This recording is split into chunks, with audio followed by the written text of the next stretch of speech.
He'll be lined up in the backfield with number 14, Cameron Bradford. They'll come out in the pistol formation, working into the wind. They'll hand it off Bradford on first down, and he gets 2 yards up to the 22-yard line of Lincoln Northeast. That brings up 2nd down and 8. Bradford on the year, 18 carries, 54 yards. No rushing touchdowns from any running back for this Lincoln Northeast squad. They've struggled to score all year long. Landon Hoff, I mentioned earlier, who is in street clothes on the sideline, he has accounted for 8 of the Lincoln Northeast touchdowns. And when they come at a premium, as we have a play action, throwing near side passes deflected a couple of times, and it will go out of bounds. A pass was intended for Levi Sherman. That was a little bit of a difficult throw for Brown on the run. He's a left-handed quarterback working to his right, so he kind of had to change directions and shift his body to get enough oomph behind that football and put a little bit too much on it as it went over the head of the intended receiver, Levi Sherman. So now another crucial 3rd down and 8 from the 22-yard line for Lincoln Northeast and Javante Boyd's squad. Snap back a little high, corralled by Brown. He steps up in the pocket, trying to evade pressure, throws off his back foot. It's lobbed up in the air, and it's deflected. Nice play defensively by Caden John. The defensive back, rocking number 14 for Kearney, was able to get his right mid up in the air and knock it down to the wet turf of Seacrest Field. So that brings up 4th down and long and another Lincoln Northeast punt, as we are just under 2 minutes into this game, and Lincoln Northeast has had 2 3-and-out possessions.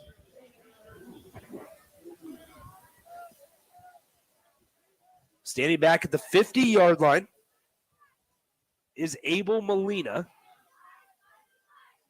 It's going to be from the 22 as they'll punt this one away. There is a penalty marker on the field as this one will take a friendly Rockets bounce across the 50-yard line and past the 45 into the 43-yard line. However, there's a penalty marker right where the whole play started, and I think they may get number 15 of Lincoln Northeast, Cooper Thielen. It is going to be a false start, so technically they should have blown that play dead.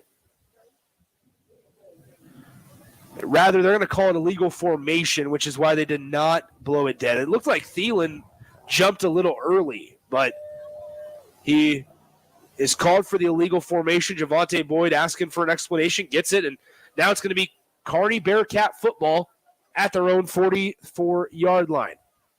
So again, really good field position starting out here for Kearney. They started it at the Lincoln Northeast 26 last time, and now after the penalty, that is, they're going to start it at their own 49. Once again, Kearney rated the number 3 team in the state if the season was to end today, firmly in the postseason. 1st and 10 from the 49. We're inside 10 minutes to go here in the first quarter. Molina with the carry on the right side, breaks it outside, stiff arms one defender across the 35, now reverses direction, breaks another tackle, has a lot of running room. Abel Molina inside the 10, and he will score. So Abel Molina, 2 carries and 2 touchdowns for the Kearney Bearcats as they extend their lead 13-0 with 9:34 to go here in the first quarter. Abel Molina takes his first carry on the first drive for 26 yards and a score, and that time he goes 51 yards. And that's going to be a 13-0 lead with the point after pending, and it is up, and it is good. So 9:34 to go here in the first quarter of action. Your score, Kearney 14, Lincoln Northeast 0. We'll be back in 60 seconds. You're listening to High School Football on the Ticket. Get rid of pesky critters once and for all with Bats to Rats. Their expert team is here to help you reclaim your home. No more sleepless nights caused by crawling critters or flapping wings. Bats to Rats ensures a safe environment for every family member. Check the website at batstoRats.com for amazing offers, and if you mention this ad, you'll receive $10 off your initial inspection cost. Don't allow uninvited guests to take over your home. Trust Bats to Rats for a peaceful and rodent-free living space. The best way to learn about Southeast Community College is to visit. SCC's Career Days will provide you with a hands-on experience as you learn alongside SCC faculty and students and industry partners. Explore careers in healthcare, construction, ag, automotive, manufacturing, engineering, power sports, transportation, or technology. See your options at southeast.edu/visit SCC. SCC, your path to possible. Now back to high school football on 93.7 The Ticket and theticketfm.com. So the kickoff will go out of bounds for the third touchback of the game. And we'll see if Lincoln Northeast in their third possession can get their first down of this contest. 2 possessions and 2 3-and-outs here for the Rockets. On the other side for Kearney, Abel Molina, 2 carries, has only touched the ball twice. Kearney, for that matter, has only ran 2 plays from scrimmage, and they got a 14-0 lead with 9:34 to go here in the first quarter. Snap back to Brown, pump fakes once, throws it out to the near side, and it's through the hands of the intended receiver, number 18, Landon May. So that brings up 2nd down and 10 from the 20-yard line of Lincoln Northeast. Once again, Nick Sainert with you from Seacrest Field. Jay Foreman will join me here in 20 minutes or so. 2nd down and 10 from the 20. Shotgun set, 2 wideouts each side. Bradford to the left of Brown. Quick pass throw is caught by Sherman. He's got running room up the far sideline, and he'll be tracked down across the 40-yard line by number 18, Caleb Larson, the defensive back for Kearney. But not until the Rockets get their first down that they've been searching for at their own 45-yard line. So move the chains for Lincoln Northeast as they found their go-to target on offense, Levi Sherman. Sherman came into this one, 27 catches, 484 yards, and 5 touchdowns. Well, he passed the 500 mark there on that one, as this pass is going to be caught after 2 deflections across the 50-yard line. It deflected off of Sherman and then went through the hands of the Kearney defensive back, Caden John, before number 14, Cameron Bradford of Lincoln Northeast, was able to haul it in on the near side. Good for a gain of 7 on the play. 2nd down and 3 coming up for Lincoln Northeast. So alone at the top is going to be Brecken Wilkie. They'll fake the handoff. Quarterback keeper as Brown gets tackled down from behind. And on that stop, it was going to be number, I believe, 31. That's going to be actually number 34, Carson Hemmer. His jersey is all wadded up by his chest plate. So loss of 2 on the carry, and the quarterback keeper brings up 3rd down and 5 from midfield. Shotgun set, 2 wideouts far side, 1 to the near side. Snap back, Brown back to pass. The lefty looking, surveying, trying to direct traffic. Now gets pressure from behind, throws it downfield. It's hauled in for a 1st down, and a cameraman on the sideline takes a tumble. But that is going to be a Lincoln Northeast 1st down on the pitch and catch from Brown to Bradford. Bradford was using his right hand while he was holding on to the ball with his left hand, using his right hand to direct traffic, and then found Bradford on the far sideline for a 1st down. It's going to be 1st and 10 from the 36-yard line. Snap back, turns, hands it off Bradford, bursts up the middle across the 35-yard line to the 33. And so gain of 3. Bradford came into this one just 54 yards on the ground this season. That gain of 3 is a game high for him so far. Hasn't been able to do a whole lot otherwise. 7:25 to go, opening quarter. 14-0. Kearney with the lead over Lincoln Northwest. Snap back. They'll fake the handoff. Quick pass out to the far side. Caught by Sherman. He's got running room. Makes one guy miss and gets inside the 25-yard line near that 20-yarder and is able to move the chains for the time being. But then a penalty flag will come in, and it's laying at the 23-yard line. So it looks like it's going to go on Northeast. It will. Ineligible man downfield.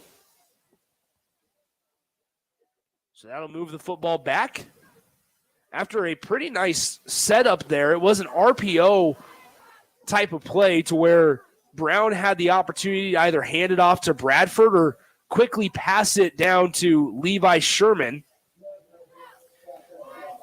And he waited just a little bit too long to make that choice and threw it down to Sherman. Ineligible man downfield on the offensive line for Lincoln Northeast. That backs it up to the 38-yard line, 2nd down and 13. This is where, if you're Northeast, you cannot handle getting into some tough behind-the-chains type of positions, as Brown is going to be spun around and sacked by number 51 for Kearney, Bryce Anderson, the 6'3", 254-pound defensive lineman, shot through the middle, and Bryce Anderson able to get his first sack here in 2023, 7 games into the season. So now that really backs up Lincoln Northeast, as it's going to be 3rd down and 18 from the 44-yard line of Kearney. And if you're Javante Boyd, the head coach for Northeast, you're sitting here going, all right, how can I get 10 or maybe even 12 yards on this one to where I can set it up to 4th and manageable? Brown, quick pass, far side, taking a shot for Sherman, and there's going to be a flag called on Kearney for a pass interference, and that will move the chains, or move the line of scrimmage at least up 15 yards. It'll be pass interference once again on the defense. It's going to be called on number 8, Carter Lee. Carter Lee, 5'10", 160-pound senior. On this Kearney defense, the guy to watch is going to be on the near sideline, and that is Caleb Larson, number 18 in white for Kearney. Has 3 INTs here in this campaign. 3rd down and 3, because in high school it's not an automatic first down, so the 15-yard penalty makes it much more 3rd down and manageable. 3rd down and 3 for this Lincoln Northeast offense. Down 14-0, 6:25 to go first quarter. They get the front 4 to jump here for a moment, but now they'll reset on offense as Javante Boyd asked the referee for an encroachment penalty, but now they'll snap it back, hand it off. Bradford tries to make a guy miss, lowers his shoulder, and he's going to be a tad short here of that first down marker that's at the 26-yard line. It looks like he'll be taken down at the 28. So just a gain of 1 for Bradford on that 3rd down and 3 carry. And if you're Northeast here, you're hoping that you can just get 2 yards of push. And in a game where your longest run has only been 3 yards, does Javante Boyd decide to pass it here? Brown in the shotgun. Pink towel handed off his back. He'll just lean forward with the quarterback keeper. It's going to depend on the spot here, as it looks like the referee is standing right at the 26, maybe the 26.5-yard line.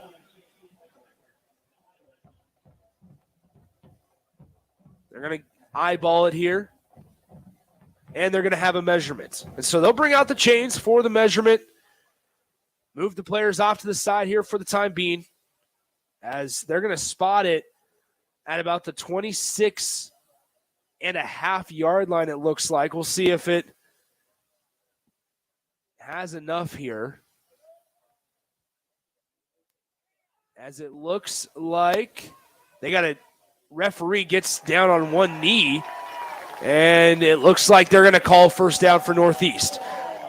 So depending on the spot there, referee had to get down on one knee and really get close to that chain marker to see if it was a first down or not. But 5:41 to go here, first quarter, 14-0 Bearcats with a 2-touchdown advantage. Bearcats have only snapped 2 plays on offense, both of those resulting in a touchdown. As there's a fumble on the snap, Brown's able to corral it, sprints out to the left side, lowers his shoulder, and he'll just get about 2 yards on that carry, as that play could have been much worse for the Rockets offense. Snap was fumbled, which is something I suppose you have to worry about in weather like this. A little bit cooler, definitely windy, kind of just a light rain drizzling down right now at Seacrest, and Brown was unable to hold on to that snap for a moment before retaining possession. 2nd down and 8 from the Kearney 24-yard line. 5:25 to go. Quick pass out near side to Sherman. Pass is hauled in at the 30, crosses the 25, and gets thrown out of bounds by number 18, Caleb Larson. Also in on the stop for Kearney, Caden John, number 14. Short gain on the play. 3rd down and 5 after the 3-yard pitch and catch from Brown to Sherman. Jason Brown taking over for the injured Landon Hoff in street clothes on the sideline. Brown with the running back off to his right hip, sends his tight end in motion from bottom to top. Now Brown back to pass, gets blitz, steps up in the pocket, has a lot of running room inside the 15, and gets pushed out of bounds around the 10-yard line. Plenty of room for a first down on the 11-yard keeper by Jason Brown, and that'll be 1st down and goal for this Rockets offense. A slow, methodical possession here for Lincoln Northeast. May have gotten bailed out, or helped out rather is a better term, with that pass interference call, because it truly was a pass interference call, but they certainly took a shot there on the far sideline on 3rd down and 18, made it 3rd down and manageable. 1st down and goal carry here is going to go nowhere. No yard gain on the play by number 14, Cameron Bradford. Bradford getting a load of the carries here. Came in with just 18 here in 2023. Has had all of them so far tonight. Brings up 2nd down and goal from the 9. 4:15 to play, 1st quarter. This 1st quarter now moving a little quicker than it was at the start, as Brown looks out left, gets blitzed from behind, throws a lob pass into the end zone, and it's going to be incomplete. It looked like a Kearney defensive back may have gotten there a tad early, but the referee in the back of the end zone said it was uncatchable, so no penalty flag was drawn. The pass was intended for number 18, Landon May.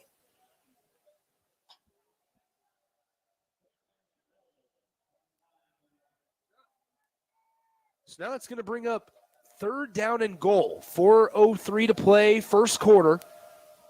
3rd and goal from the 9. Trips out to the far side. Levi Sherman is the guy that I would assume Northeast will go to here. Looking, Brown steps up, and he'll get sandwiched in the backfield. As he was looking Sherman's way, Brown gets hit by number 74, Cole Brandt, and number 51, Bryce Anderson, as they combine for the sack. And that's the 2nd time that Anderson has been able to get to the quarterback here in this 1st quarter.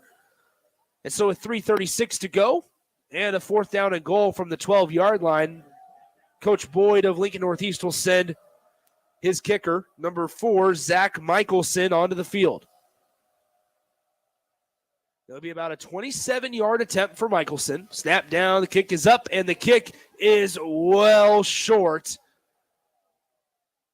And so a long and lengthy possession goes empty for Lincoln Northeast, as the 27-yard field goal attempt into the wind is no good. And so with 3:18 to go here in the 1st quarter of play, Kearney will take over possession from their own 20-yard line. So once again, Kearney 6-1 here in the 2023 season. They lost 56-0 last week to Omaha Westside. We'll have Omaha Westside and Millard South, a clash of number 1 versus number 2 on our station tomorrow night from Millard. So at 3:18 to go, reminder, as we have a penalty marker on the play, this one I would assume will go against the Bearcats.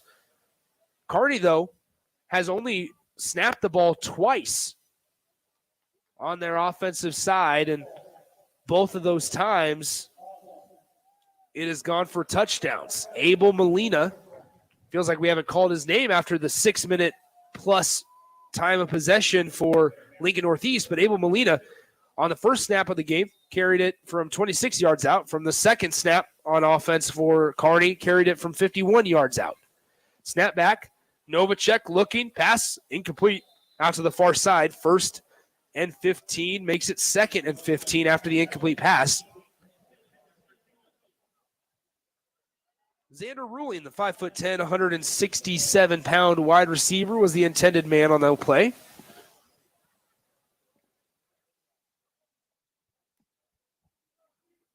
.3:15 to go, first quarter, 14-0, Kearney with a 2-touchdown advantage. Once again, this game, if you're wondering why you're not hearing old school, this game was moved up from 7 to 4:30 as we have a handoff on second down. A lot of running room for the running back, and he will have nothing but open turf as number 28, Ryan Meyer, will score from 85 yards out for Kearney.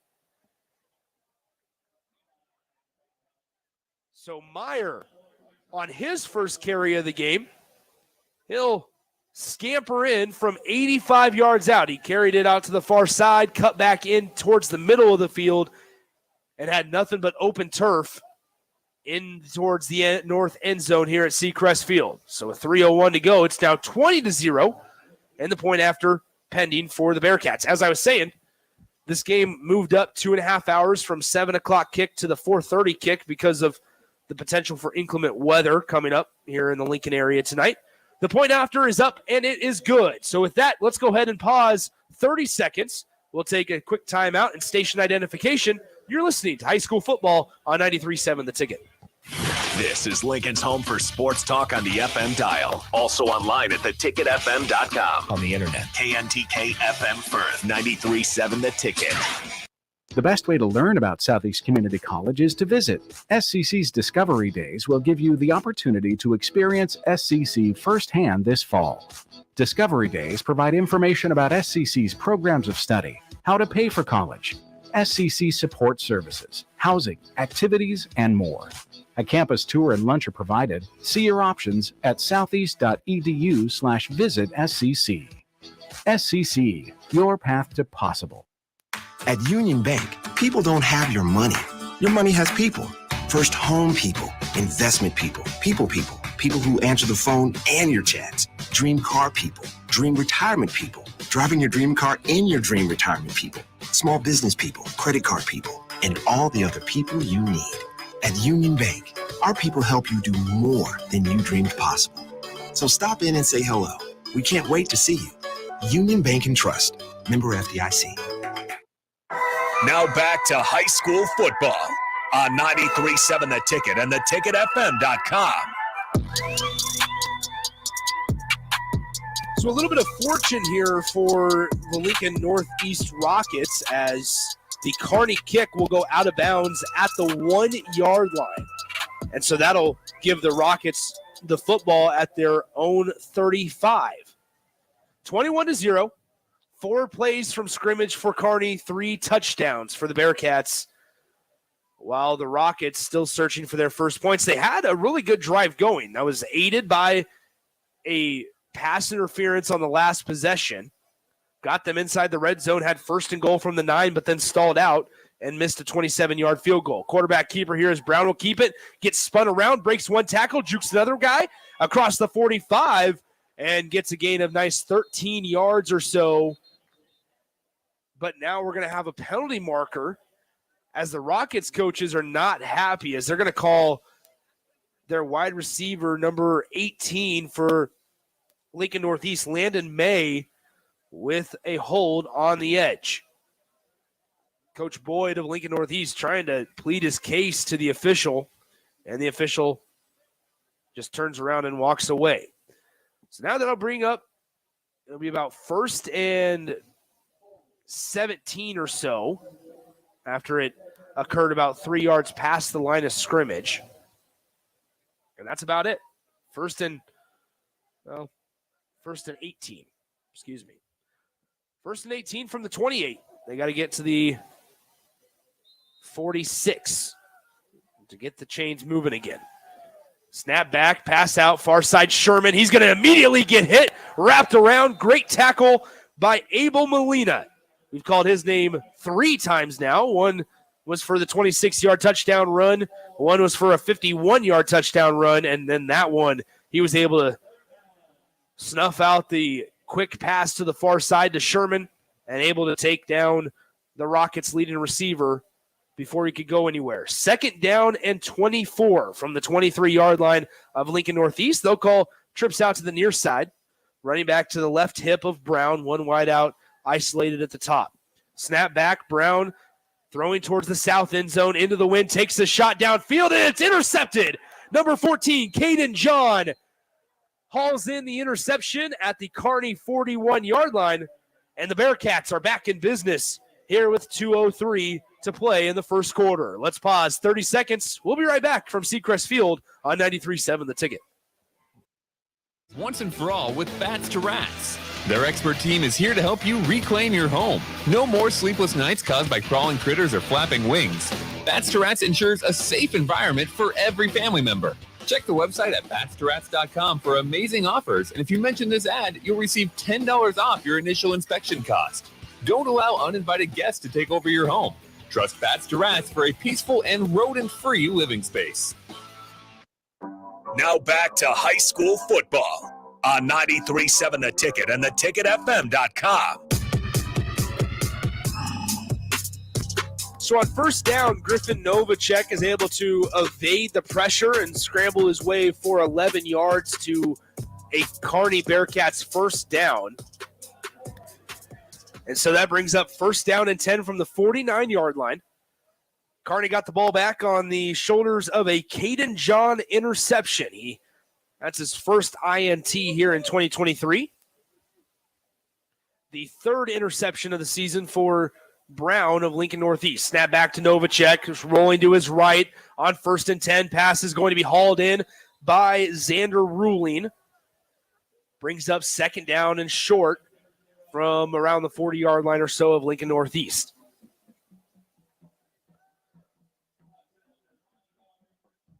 Still drizzling a little bit here at Seacrest. 1:48 to play, first quarter, 21-0. The Bearcats, 6 total plays from scrimmage. 3 of those are touchdowns. And 2 of those 3 that aren't touchdowns have been on this drive. Handoff on the counter. Juking his way forward is going to be number 22, Eli Randolph. Gets a nice gain of 6 or so, and that'll be plenty for a Kearney Bearcats first down. So move the chains as they'll mark it at the 36-yard line of Northeast. So first and 10 from the Rockets' 36-yard line. The Rockets, once again, 0-7 here in 2023. The Bearcats 6-1 and are responding well after getting demoralized last week at the hands of Omaha Westside. Quick pass up the seam is caught. Broken tackle, and that will be the 4th touchdown of the day as Maddox Miller quickly catches the pass up the seam from 36 yards out off the hands of Griffin Novacek. He was able to shed 2 tacklers, and he strolls into the end zone for a Kearney Bearcats touchdown. So the wind has completely died here at Seacrest Field as the kicker, number 99, Ian Piper, comes on for the point after. Snap down, the kick is up, and the kick is good for Piper. Let's go ahead and take a 60-second timeout. It's 28-0. We're not out of the first quarter yet. Kearney leads by 4 touchdowns over the Rockets here on 93.7 The Ticket. At Union Bank, people don't have your money. Your money has people. First home people, investment people, people who answer the phone and your chats, dream car people, dream retirement people, driving your dream car in your dream retirement people, small business people, credit card people, and all the other people you need. At Union Bank, our people help you do more than you dreamed possible. So stop in and say hello. We can't wait to see you. Union Bank and Trust, member FDIC. Babe, pack your bags. We're going to Vegas. Vegas? We just got the estimate from the wedding caterer, and we're going to have to elope. Actually, Members Owned Credit Union is offering no-fee home equity lines of credit. We can borrow what we need with equity from the house. Wait, so we can keep the bacon wrap dates for the cocktail hour? We can keep the bacon wrap dates. From wedding bells to trekking the globe and everything in between, capture your dreams your way with a no-fee Members Owned Credit Union home equity line of credit. Learn more at membersownedheloc.org. Limitations may apply. Equal housing lender. High school football on 93.7 The Ticket and theticketfm.com.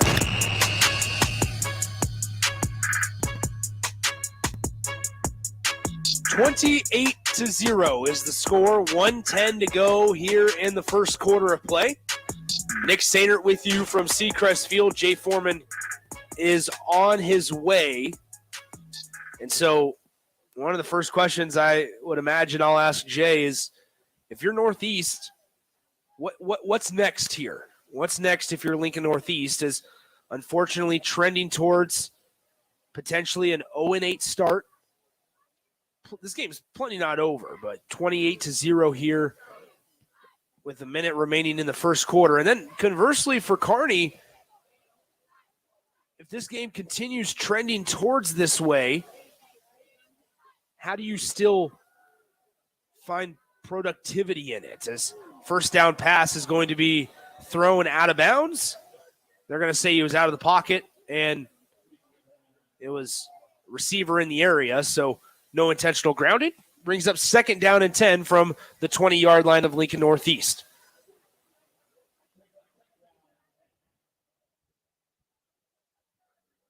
So 1:04 to go, first quarter. 28-0, Kearney with the 4-touchdown lead over the Rockets of Lincoln Northeast. Brown, the quarterback for Lincoln Northeast, as he'll set up in shotgun. Bradford off to his right, quarterback keeper. As Brown jukes his way through a couple defenders and now gets tackled down at the 24-yard line. Good for a gain of 4. Brings up third down and 6 for this Lincoln Northeast offense.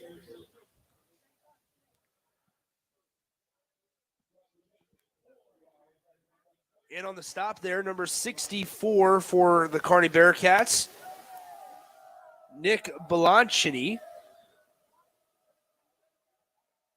3rd and 6 upcoming.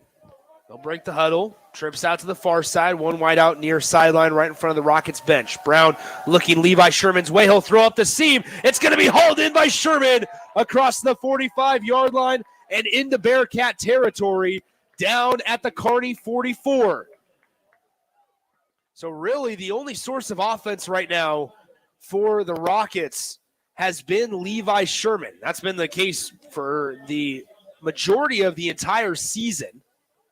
But now, as the Rockets were throwing into the wind there, it was a nice ball by the left-handed quarterback, Jason Brown, as he threw it up the left hash mark to Levi Sherman. They'll go ahead and switch sides. That'll be the end of the first quarter. It's been all Bearcats in this one through 12 minutes of play. It's 28-0, Kearney with the 4-touchdown lead over Lincoln Northeast right here on 93.7 The Ticket. Babe, pack your bags. We're going to Vegas. Vegas? We just got the estimate from the wedding caterer, and we're going to have to elope. Actually, Members Own Credit Union is offering no-fee home equity lines of credit. We can borrow what we need with equity from the house. Wait, so we can keep the bacon-wrapped dates for the cocktail hour? We can keep the bacon-wrapped dates. From wedding bells to trekking the globe and everything in between, capture your dreams your way with a no-fee Members Own Credit Union home equity line of credit. Learn more at membersownheloc.org. Limitations may apply. Equal housing lender. At Union Bank, people don't have your money. Your money has people. First home people, investment people, people who answer the phone and your chats. Dream car people, dream retirement people, driving your dream car in your dream retirement people. Small business people, credit card people, and all the other people you need. At Union Bank, our people help you do more than you dreamed possible. So stop in and say hello. We can't wait to see you. Union Bank and Trust. Member FDIC. Now back to high school football on 93.7 The Ticket and theticketfm.com. So it looks like on this first down pass that fell incomplete, we're going to have 2 penalties, both on the Bearcats. One of them is going to be pass interference, the other roughing the passer. Pass interference is going to be on Caden John. The roughing the passer penalty will be on number 44, Sawyer Schilke. Schilke, good size to him, 6'3", 221, coming from that linebacker position. So once they get the yardage all sorted out here. This will be a first down and then some for Lincoln Northeast. So after the penalty, it'll be 1st and 10 from the Kearney 29-yard line. Now remember, the Rockets going to be helped out a little bit by the wind that's now at their back, going towards the north end zone. It'll be 1st and 10 from the 29-yard line, just underway here in quarter number 2.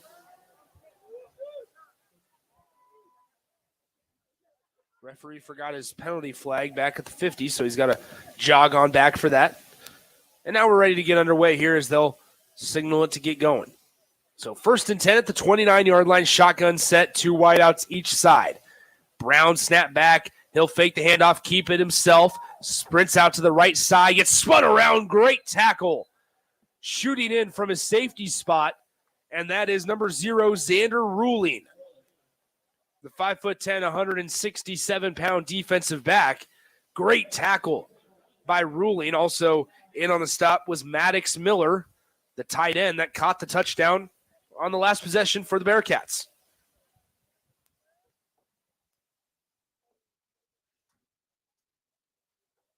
So now if you're Lincoln Northeast, you're kind of in a tough spot. You haven't necessarily been able to get anything going on offense other than the pitch and catch to Levi Sherman as Brown back to pass, looking deep towards the end zone, and is just out of reach.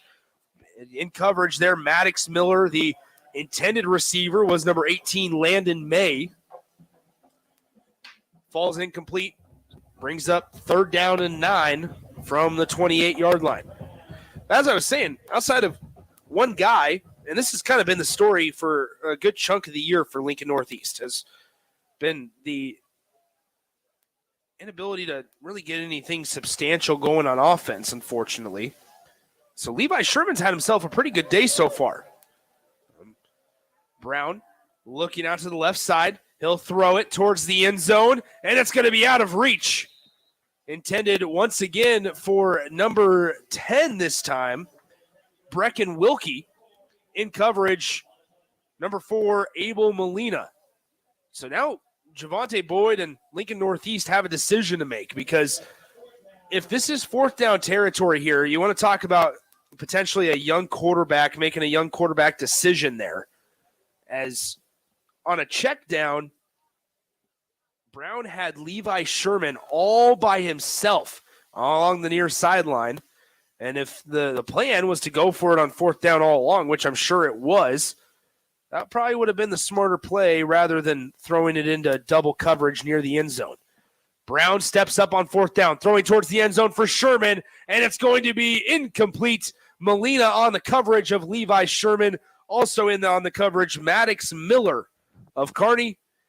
Brown is slow to get up after getting hit, but nonetheless, it's going to be a turnover on downs, and Kearney will get the football back with 10:56 to go here in the second quarter. So Griffin Novacek will come back out for the Kearney Bearcats. 1st and 10 from their own 28-yard line. Brown slow, holding his left side of his body. May have gotten the wind knocked out of him as a handoff here on 1st down. Juked out one side, penalty flag on the play, but the ball carrier, number 21, Sam Noctegal, will go all the way to the end zone. And so as it stands, it is a touchdown. However, it appears that they're going to call a holding penalty on Xander Ruling, and they will. And so there's going to be a holding penalty on Xander Ruling. That will take away the 72-yard would-have-been touchdown by Sam Noctegal. By the way, if I'm Sam Noctegal there, I'm coming back and I'm hitting the helmet of Xander Ruling, because that he just took away my first touchdown run of the season. But nonetheless, a holding penalty will move it back 10 yards from the spot of the foul, which will take it back to the 21-yard line. So 1st down and 17 as they'll replay the down. So Noctegal would have had his first touchdown run of the year, and it would have come in a 72-yard fashion. trotting towards that south end zone here at Seacrest, but it's negated because of a holding penalty on a wide receiver. It's now first down and 17 from the 21-yard line of Kearney.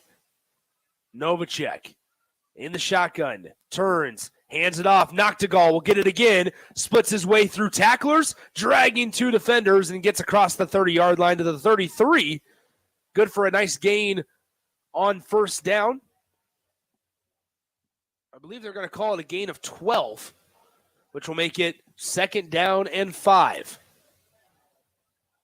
So second down and 5 coming from the Kearney 33-yard line.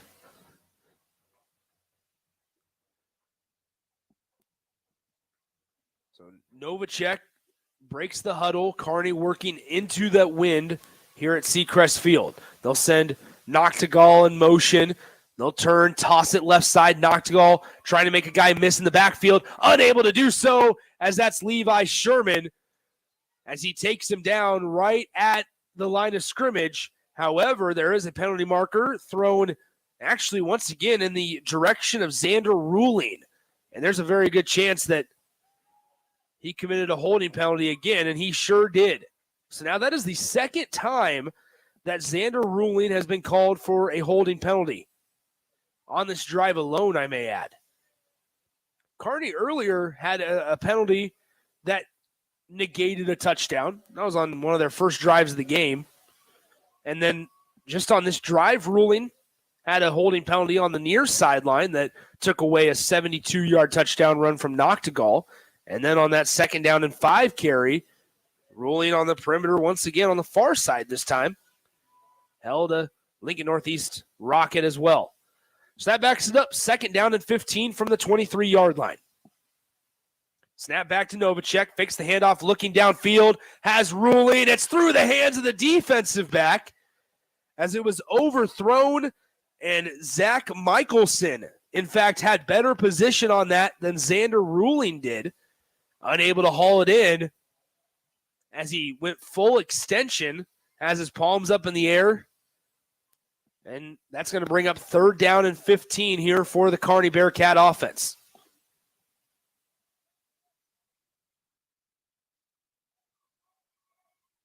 So once again, tomorrow night, number 1 Omaha West Side and number 2 Millard South coming at you right here on the ticket. 9:36 to go, second quarter. Back is Novacek, steps up. He's going to take off. A lot of running room for Griffin Novacek. He'll have a first down across the 45 and across the 50-yard line, but they may mark him out a couple yards shy. But nonetheless, it'll be a first down. And with that, I'd like to bring in my partner, Jay Foreman. What's up, Jay? Not much, man. I mean, obviously it's a gloomy day, but they're getting the football in, and obviously I've been listening on the way over. 28-0, and I heard you when you say what does Northeast do, right? Yeah, you got to just start doing the fundamentals and making regular plays, right? So sometimes when you're playing a well-oiled machine like Kearney, I think they're a top 5 team in the state. Yep. Big physical team that you got to make sure, like, hey, you got to fit your gaps. Like this run right here, you have 4 missed tackles, right? And you had a guy there to make the play. So we got to work on the fundamentals of making the plays that need to be made, gain confidence from there, and then just try to do 1 or 2 basic things. And then you'll get an explosive play. I heard they had a big pass. And so try to find different ways to find some positive vibes, get some young players in there. Obviously, you don't want to put them in harm's way because Kearney looks like a pretty big physical team, but you want to get some experience, but then also you want to make sure you keep guys engaged. Just because you're down 28-0 doesn't mean that you don't compete. So 1st and 10 after the carry by Abel Molina. We've called his name a plethora of times so far this afternoon. Quick pass out to the far side, caught by number 8 Carter Lee as he breaks 1 tackle, jukes another defender across the 25-yard line. And a nice tackle made on the play by number 24, Daquan Dixon. Right, and so one thing that I'm watching right here, of course, being down 28-0, it's hard to, really, ride the players. But one thing that we could, if I'm a coach, I'm talking saying, listen, we're down 28-0, but we are going to play with supreme effort like we're up 28-0. Mm-hmm. And so you see that sometimes, and these are little things that I'm watching right here. They just had essentially a quick smoke screen So then you want to make sure that we're getting the right angles to the ball, right? Yep. So you're not allowing them to get a 5-yard gain turned into a 25-yard gain. You see a lot of guys out here in Northeast, right, where you're just guessing and kind of being, jumping around blocks, where when you look at it, there's two guys running into each other, and guess what? The Kearney runner is going opposite of that. So really, if I'm Coach Holmes at halftime and I'm on the sidelines, I'm trying to pull guys together and say, listen, it's just football. Let's just go out and play football. That means let's do what we can do and do the right thing. And I think that it'll turn around and start to have some positive results. So 2nd down and 2 from the 15. Noctegal searching for his first touchdown of the season. As he is going to tower in for a touchdown. Sam Noctegal for 7:36 to go on the game clock here in quarter number 2. Noctegal gets his first score of the 2023 season, and the Bearcats lead 34-0. Yeah, that was an inside run, inside zone, well blocked because Noctegal didn't get touched at the very end at the goal line. Good physical run right there. Kearney is a big physical team. They're a good-looking team. And one thing for people listening, and one thing about with the teams that are a little bit farther out, like Kearney, Seward, and those type of teams, they don't have to worry about club teams as much, or as far as affecting where kids go to school. They usually have one school. They grew up playing every single sport together, so you can develop teams a lot faster. And you see these kids from Kearney. They were pretty good last year. I think we saw them come in the first game last year. And again, it seemed like it was 125 degrees out and beat Lincoln East pretty good. Yeah. And they competed, and I think they, put the whole state on notice. And I think this year, a year older, and another year into the program, and they look like a pretty good team. And especially, it doesn't bode well for Northeast because they have to play Kearney after they got absolutely embarrassed last week against Westside. Well, and speaking of Westside, guess who Northeast has next week? Omaha Westside. Yeah. So 34-0 is where we're at after the missed extra point. 7:36 to go in the second quarter. So, right now, Nick, is like you're thinking, if I'm a head coach, I'm talking to the coordinators, okay, let's start trying to eat some clock. Let's try to find some things where we can keep kids engaged, not only, during the game, but guys on the sideline, right? Very easily, needs to be a motivation tool to where we don't want to ever lose like this again, and we want to eventually become a team like Kearney and do the fundamental things like we see on the kickoff here. Got to catch the ball. Now you're pinned back, and so these are things that you can control. And so it was actually blocked pretty good for a kickoff return. Yeah. Now you got to coach them up. Obviously, pat them on the back, but hold them accountable. But start getting some plays that are going forward and trying to be more in a positive faction, because you want to keep everybody engaged. It's still a whole half of football left, and so you got to keep kids' mind focused. And I'd work on the sidelines. You see some guys just kind of being okay with getting beat up a little bit. You want some guys to be competitive. 34-0 is where we stand. Bearcats of Kearney, the number 3 team in the state, with the big lead here. 7:29 to go here in quarter number 2. Nick Sainert, Jay Foreman joining you from Seacrest as it's a little rainy here. Handoff on first down. Not a very far gain there on the handoff to Bradford. Just a gain of 2. Brings up 2nd down and 8 with 7:18 to go in the second. Yeah, a little bit of kind of a load handoff there. With 2, the lead blocker kind of, missed the guy on the edge, but good physical run, 2 yards. It's a positive gain. And Kearney's got, look, the number 20 right there. It's a pretty good looking linebacker right there. Mm-hmm. Pretty big defensive line. So you see why they were ranked number 5. So number 20, Keegan Hunt did a really good job of flowing over top and make a really, really physical tackle. Snap back to Brown here on 2nd down, getting pressured out of the pocket, throws off his back foot, and it's going to be tipped up and knocked down out of bounds on that far sideline for an incomplete pass. 3rd down and 8 coming up from the 7-yard line of Lincoln Northeast. Yeah, right there. I mean, it was a good idea to try to take a shot. You're backed up. We saw that last week with Nebraska and Illinois, but I think it was a little bit too high a depth. It was vertical, and it allowed Kearney's defensive backs to get underneath it. So right now, when you look at Northeast, they have some guys that can run, right? So I'm trying to run some crossing routes and trying to get an edge on this Kearney defense and try to get a first down. Handoff on 3rd down, as it won't go very far, just another 3 yards or so up 2 yards rather, up to the 9-yard line. That brings up 4th down and 6, and here comes the punting unit for Lincoln Northeast. Yeah, I mean, I would have liked this, like I said, seen some crossing routes to give them a chance. And because of the worst case scenario, you're down 34-0. You're punting against the wind, and the punt returner for Kearney is already at the 42-yard line. So if you give a chance in a crossing route, you never know what could happen because Northeast has some guys on the skill set side that can actually run. So now we have a shanked punt from their own 10-yard line, as this one's going to go out of bounds inside the 25-yard line, it looks like. So we talked about 42-yard line. That's even better field position than that for Kearney here, as they're going to get it at the Rockets' 25. There is a penalty marker, and it's going to be an illegal formation on Lincoln Northeast. That's the second time that we've seen an illegal formation penalty on Lincoln Northeast's punting unit. Right. And so, once again, with 6:06 to go here in the second quarter, it's going to be 1st and 10 for Kearney from the Rockets' 25-yard line. Yeah, of course, trying to get some clarification from the sideline judge. Maybe it's one of the things that you didn't have enough guys on the line of scrimmage. And for people that are listening, you have to have, when you're playing the guard, tackle, or in position, your head has to be crossing the waist of the center. So if you're back too far as a tackle, you're right for the picking for unforced error penalty. So now Kearney has the ball at the 25-yard line when you could very easily win for it. So it's one of those things that situational football, when you're not a very skilled football team, cannot be one of the things that hurts you. Well, that's a great play right there. Great penetration by number 75. Like to see him still competing on an inside zone that beat him.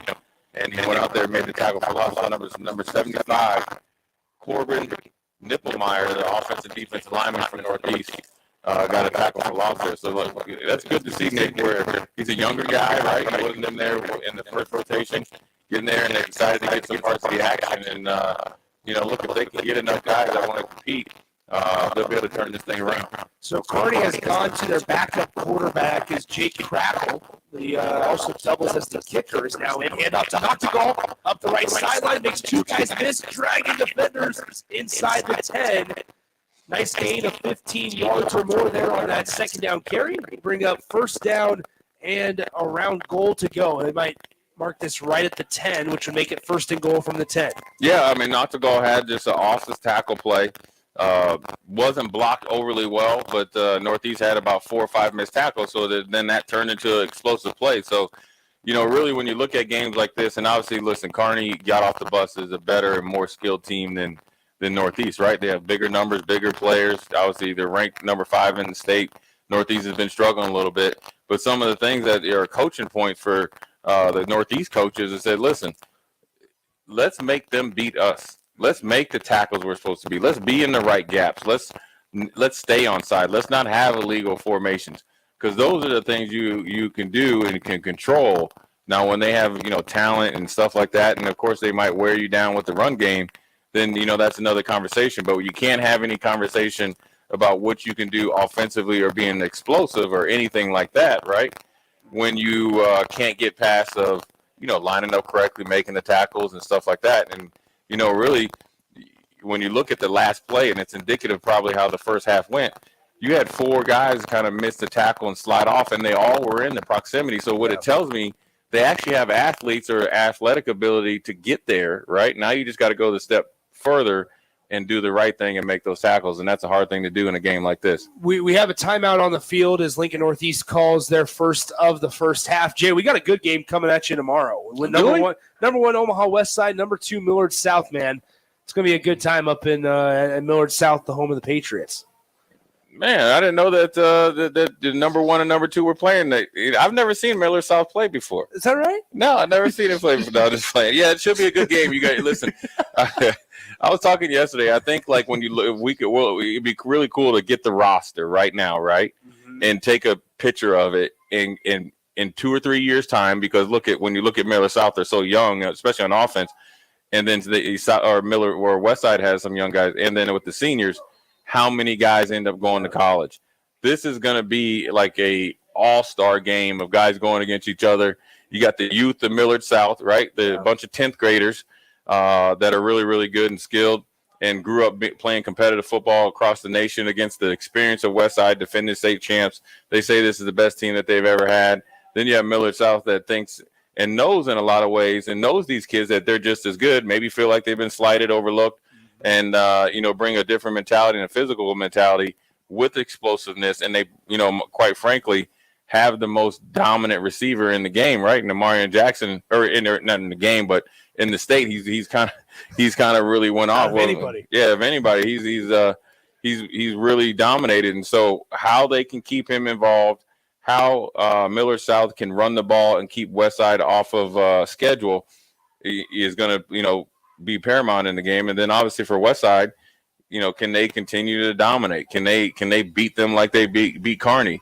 Or can they win a game when they are finally challenged? And all these things are going to come to fruition tomorrow at 7:00. It was a touchdown for Kearney. In the meantime, a 2-yard run from Sam Noctegal. So he comes in 0 touchdowns on the year, and now he has 2 with 4:36 to go here in the second quarter. By the way, just for informational purposes, there is a running clock in high school football. It is 40 points, so we have reached that point. However, no running clock in the first half. So only running clock in the second half. So if Northeast wants to avoid that, they're going to need to score some points here rather quickly, because it doesn't look like, even with their backups, that Kearney is slowing down anytime soon. Let's take a 30-second timeout. We'll be back right here from Seacrest Field. It's 41-0. Bearcats out in front of the Rockets here on 93.7 The Ticket. You don't think about your roof very often, but you should never take it for granted. Roofing Service Company takes every measure to provide you with the highest quality roofing solution. Whether it's a new roof installation, roof repair, or a re-roofing project, their overall goal is to provide you with a pleasant experience and a long-lasting roof. If you have a need for siding or gutters, they're your place too. Visit roofingservicecompany.com for more info today.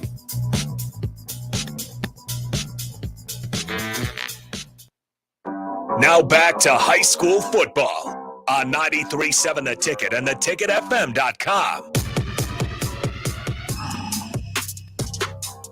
4:35 to go, second quarter here, as the kickoff is handled by the Rockets and immediately taken down at the 20-yard line. So now we'll see the Rockets offense, once again, led by Jason Brown. Number 5, he's already the backup, as Landon Hoff was the starter, got banged up, and is in street clothes on the sideline. And so Brown came into this one as the starter, struggled to hold on to the ball, has fumbled a couple of snaps and thrown an interception here today as well. But this Bearcats defense, I would give it more towards the Rockets offense not being able to get really anything going, more so than maybe the Bearcats defense playing exceptional football. But here they are running a guy in motion from bottom to top. Rockets heading towards the north end zone. Quarterback keeper Brown showing his speed a little bit across the 25-yard line to the 26. I like that play. A little bit of quarterback draw. Oh, he's hurt. Yeah, hopefully he's okay. He may have just got rolled up on. But a little quarterback draw then where he was able to get loose a little bit, but he got crunched and kind of got tackled awkwardly, Nick. And he's limping, it looked like it was his tailbone or something. He needs to be attended to. So hopefully he's okay. But I like to see that. Look, let's look deeper into the playbook, try to get our playmakers. It was well blocked. I know Kearney has a little bit. It looks like they have a lot of their younger guys, in the game. Obviously they're, not the guys that started. But at the end of the day, you still have to go out there and compete and execute. And so the Northeast Rockets and their coaches and the players have to stay engaged in trying to find ways to have some, positivity out here, because ultimately, this game is somewhat out of hand, but you're building towards the future. You got a big, task at hand next week. And then next thing you know, as much as you have kind of maybe Cadillac through these next 2 games, including this one and the next one, the football season could be over. So you want to make sure you maximize every moment that you're out here. And so when you look at the Northeast team, they need to get it going, and they're a very young team, so you got to be patient, let them develop. Yeah. But it's like when we were out there at Northwest, you just want to see them try to do the right things, and they're going to be in good hands. So there's going to be a false start penalty on Lincoln Northeast. It was on number 77, the left tackle Marco Ramos Avalos. And so after that false start penalty, it's going to put things right That's a back. tongue twister for you, Nick. You Yeah, okay? it was. I feel like I went through it pretty smooth. Yeah, they did. Marco Ramos Avalos. Second down and 10 from the 21-yard line. Handoff left side. Levi Sherman trucks a defender and just barrels over the top of him as he gets right back to the to the 25-yard line. So it's like that penalty never really happened. Third down and 5 coming up for the Rockets offense. Yeah, Levi had to step in there and play quarterback. Now Jace Brown is back. Hopefully feeling better, but a little bit of a kind of a Tim Tebow quarterback power there and a good physical run by Levi. Now we got Jace. Right now it's like, let's get this first down.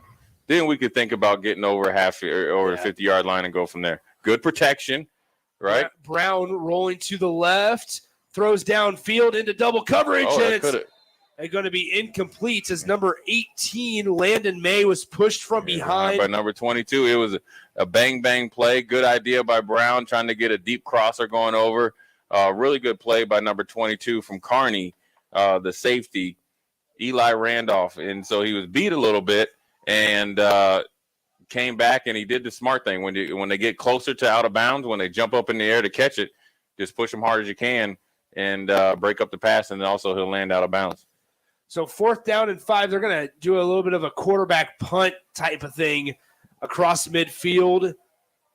Takes a very friendly Rockets bounce across the 30-yard line, across the 25, and down right there at the 25-yard line. So it works just like a punt for the Rockets. They just don't have a return. They just don't allow a return man to get back for the Bearcats, as it'll be down at the 25-yard line. 2:51 to go here, second quarter. Kearney takes over possession. Let's pause 30 seconds. We'll be right back on the ticket. All projects, having the right equipment can make a huge difference. At Sunbelt Rentals, they have an extensive line of tools and equipment to help complete any job. From lawn and landscape equipment to hand tools, pressure washers, portable generators for you tailgaters, and much more. Sunbelt Rentals makes it easy to get what you need when you need it. Drop in to see the experts at 5450 Alvo Road in Lincoln, or visit sunbeltrentals.com today to learn how Sunbelt Rentals can make it happen for you. Now back to high school football on 93.7 The Ticket and theticketfm.com.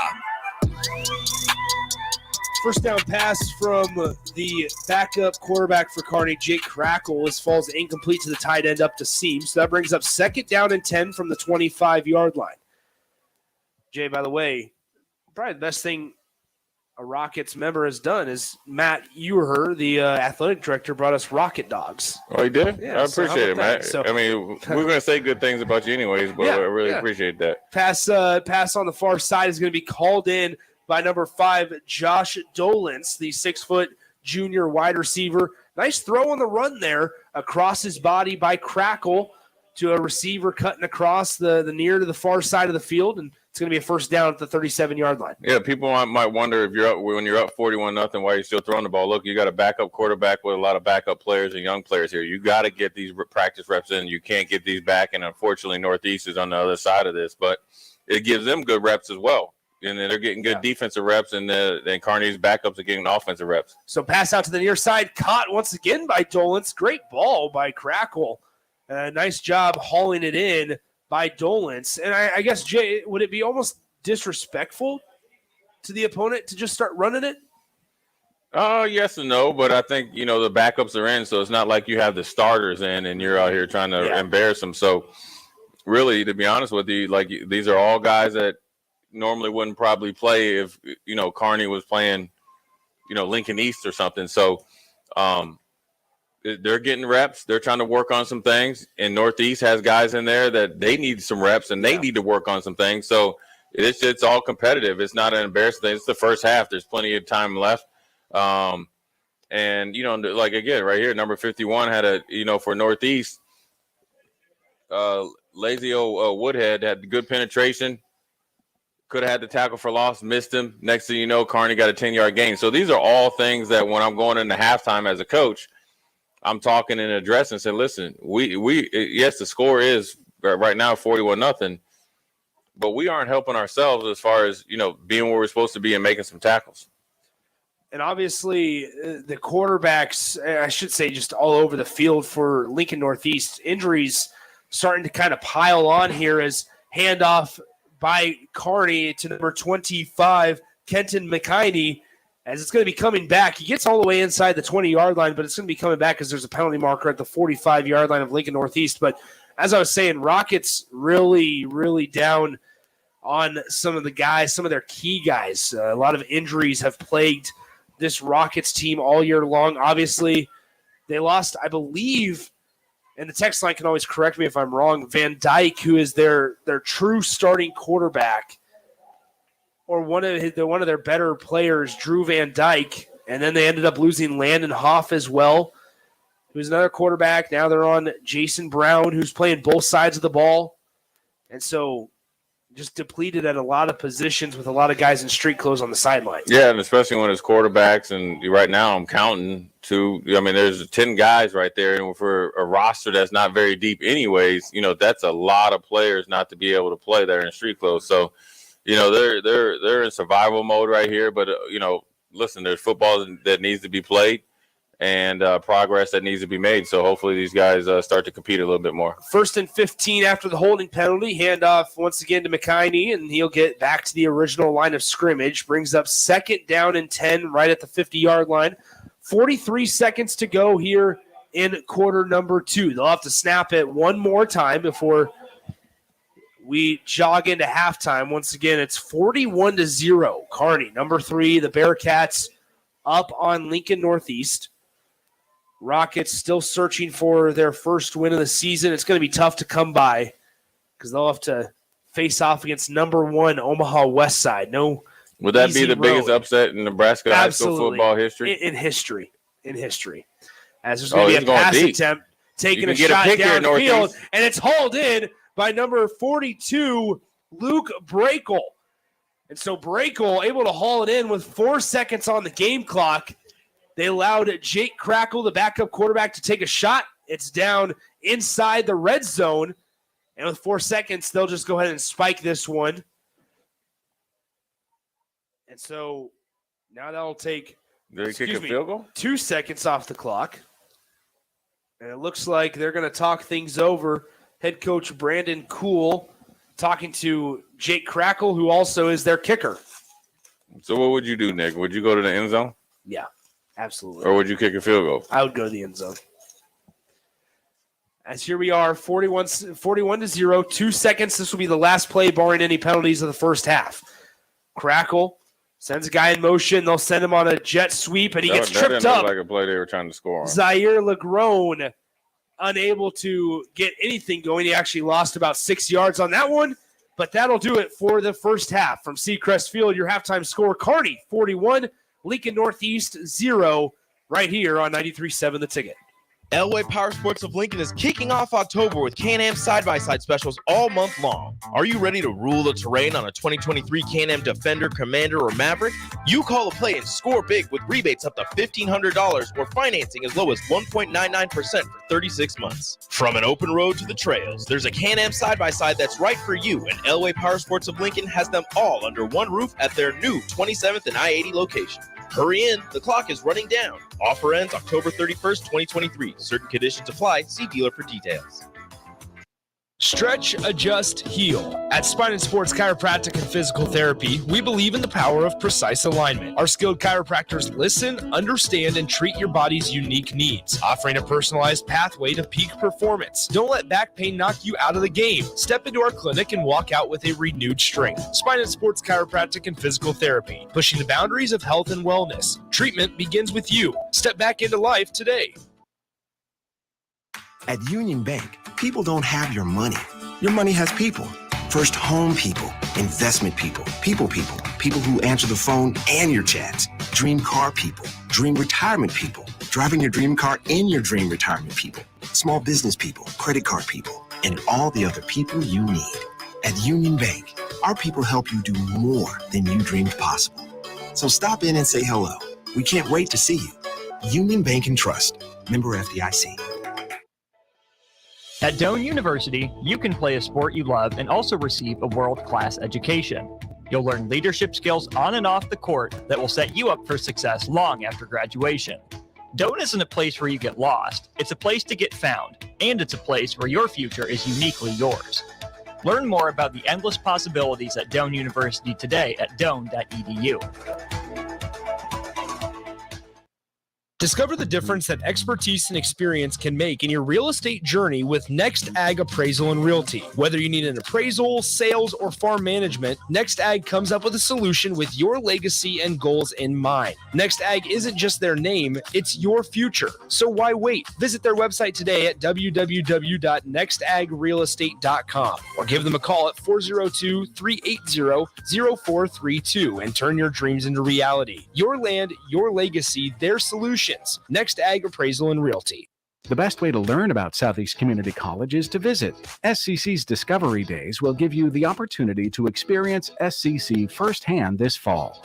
Discovery Days provide information about SCC's programs of study, how to pay for college, SCC support services, housing, activities, and more. A campus tour and lunch are provided. See your options at southeast.edu/visit SCC. SCC, your path to possible. As the chief buffet officer here at Pizza Ranch, I get all kinds of buffet questions. Here's one from Cole. Is there a real cactus in your cactus bread? Great question, Cole. No, there is no cactus in our cactus bread, just sweet cinnamony streusel. It's on our buffet every day, along with pizza, chicken, ice cream, and all your other favorites. Even better, at least for your parents, kids eat free on Tuesday nights. And don't worry, Cole, there's no coal in our coleslaw either.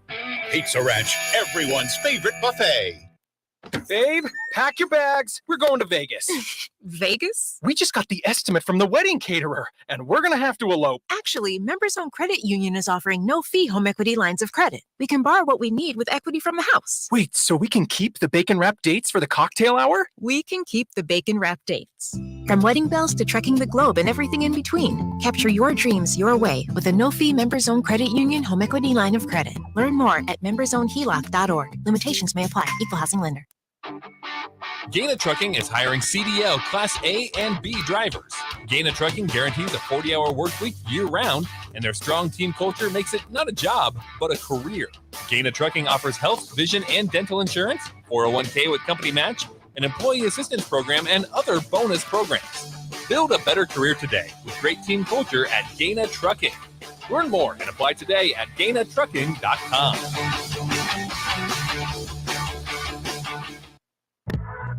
You don't think about your roof very often, but you should never take it for granted. Roofing Service Company takes every measure to provide you with the highest quality roofing solution. Whether it's a new roof installation, roof repair, or a re-roofing project, their overall goal is to provide you with a pleasant experience and a long-lasting roof. If you have a need for siding or gutters, they're your place too. Visit roofingservicecompany.com for more info today.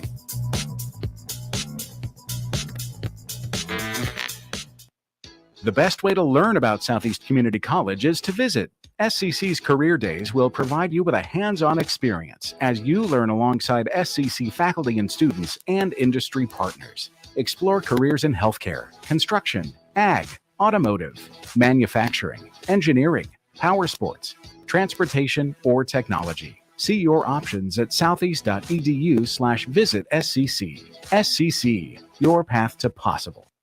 When it comes to tackling your fall projects, having the right equipment can make a huge difference. At Sunbelt Rentals, they have an extensive line of tools and equipment to help complete any job. From lawn and landscape equipment to hand tools, pressure washers, portable generators for you tailgaters, and much more. Sunbelt Rentals makes it easy to get what you need when you need it. Drop in to see the experts at 5450 Alvo Road in Lincoln, or visit sunbeltrentals.com today to learn how Sunbelt Rentals can make it happen for you. The best way to learn about Southeast Community College is to visit. SCC's Discovery Days will give you the opportunity to experience SCC firsthand this fall. Discovery Days provide information about SCC's programs of study, how to pay for college, SCC support services, housing, activities, and more. A campus tour and lunch are provided. See your options at southeast.edu/visit SCC. SCC, your path to possible. Discover the difference that expertise and experience can make in your real estate journey with Next Ag Appraisal and Realty. Whether you need an appraisal, sales, or farm management, Next Ag comes up with a solution with your legacy and goals in mind. Next Ag isn't just their name, it's your future. So why wait? Visit their website today at www.nextagrealestate.com or give them a call at 402-380-0432 and turn your dreams into reality. Your land, your legacy, their solutions. Next Ag Appraisal and Realty. Elway Power Sports of Lincoln is kicking off October with Can-Am side-by-side specials all month long. Are you ready to rule the terrain on a 2023 Can-Am Defender, Commander, or Maverick? You call a play and score big with rebates up to $1,500 or financing as low as 1.99% for 36 months. From an open road to the trails, there's a Can-Am side-by-side that's right for you, and Elway Power Sports of Lincoln has them all under one roof at their new 27th and I-80 location. Hurry in, the clock is running down. Offer ends October 31st, 2023. Certain conditions apply. See dealer for details. Get rid of pesky critters once and for all with Bats to Rats. Their expert team is here to help you reclaim your home. No more sleepless nights caused by crawling critters or flapping wings. Bats to Rats ensures a safe environment for every family member. Check the website at batstoRats.com for amazing offers, and if you mention this ad, you'll receive $10 off your initial inspection cost. Don't allow uninvited guests to take over your home. Trust Bats to Rats for a peaceful and rodent-free living space. At Union Bank, people don't have your money. Your money has people. First home people, investment people, people who answer the phone and your chats, dream car people, dream retirement people, driving your dream car in your dream retirement people, small business people, credit card people, and all the other people you need. At Union Bank, our people help you do more than you dreamed possible. So stop in and say hello. We can't wait to see you. Union Bank and Trust. Member FDIC. Where will your path take you, traveler? To seek fortune in a new career? Or on a journey to distant lands for a well-deserved vacation?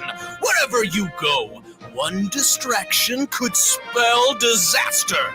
You can change your fate, adventurer. Don't drive distracted. Paid for by the NDOT Highway Safety Office. This is Lincoln's home for sports talk on the FM dial. Also online at theticketfm.com. On the internet. KNTK FM Firth, 93.7 The Ticket. Now back to high school football on 93.7 The Ticket and theticketfm.com. It is halftime here at Seacrest Field, 41-0. The Kearney Bearcats lead Lincoln Northeast. It's been relatively ugly, unfortunately, if you're a Rocket fan here through the first two quarters. This is the halftime show sponsored by Members Owned Credit Union. Whether it's financing a new vehicle or financial guidance, Members Owned Credit Union is there for you. Members Owned Credit Union with locations in Lincoln and Beatrice. All right, Jay, so 41-0 here. And playoffs are quickly approaching, just 2 games left. Some just have a game and a half. Some, if you had a bye week early on in the season, then you have a bye week either this week or next week. Very few amount of games left, right? What are the messages for teams that are just on the outside looking in for the playoffs or for the postseason, right? Because we know Class A, they'll take the top 16 teams. There's some Lincoln schools that are maybe on the outside looking in right now. More so on the outside looking in, have a very bleak chance to make it. What's the message going into tonight's game? Lincoln Southwest has a huge game tonight against Millard West up in West Omaha. You have big games for the Capital City teams tomorrow. What are the coaches telling them a day or maybe even just a few hours out? Well, number one, we got to control what we can control. When that's your attitude, obviously coming with the right intent and energy to go out there and win a game. And then we got to execute. We can't worry about what other teams are doing. We've made our bed. We got to sleep in it, but we got to make sure that we can sleep as comfortable as possible. Yeah. And that's handling our business. We got to, stay focused and go out there and, finish the season off strong. Now, if I'm talking to Southwest, who's on the outside looking in, the closest look, this is it. You want to jump right back in there, and against a team that we battled last year twice. Let's go up there and win. And you know, Southwest is probably the one that's maybe the little bit of most alarming, right? Where now, granted, you lose a really good running back and you lose a more than capable quarterback, but then for some reason, Manning was supposed to be the starter. Tepley's the starter. New offensive coordinator who's Tepley's dad. New head coach who went from defensive coordinator there. But the team is talented, though. When you think you got Buddha, you got to think you got Carpenter, and you got a plethora of other guys on the defensive line and stuff that are good. You think that they would be able to be in the playoff race when you think of it, like when we read those teams off. Bellevue, and this is not taking anything away from Norfolk and Bellevue and East and all them.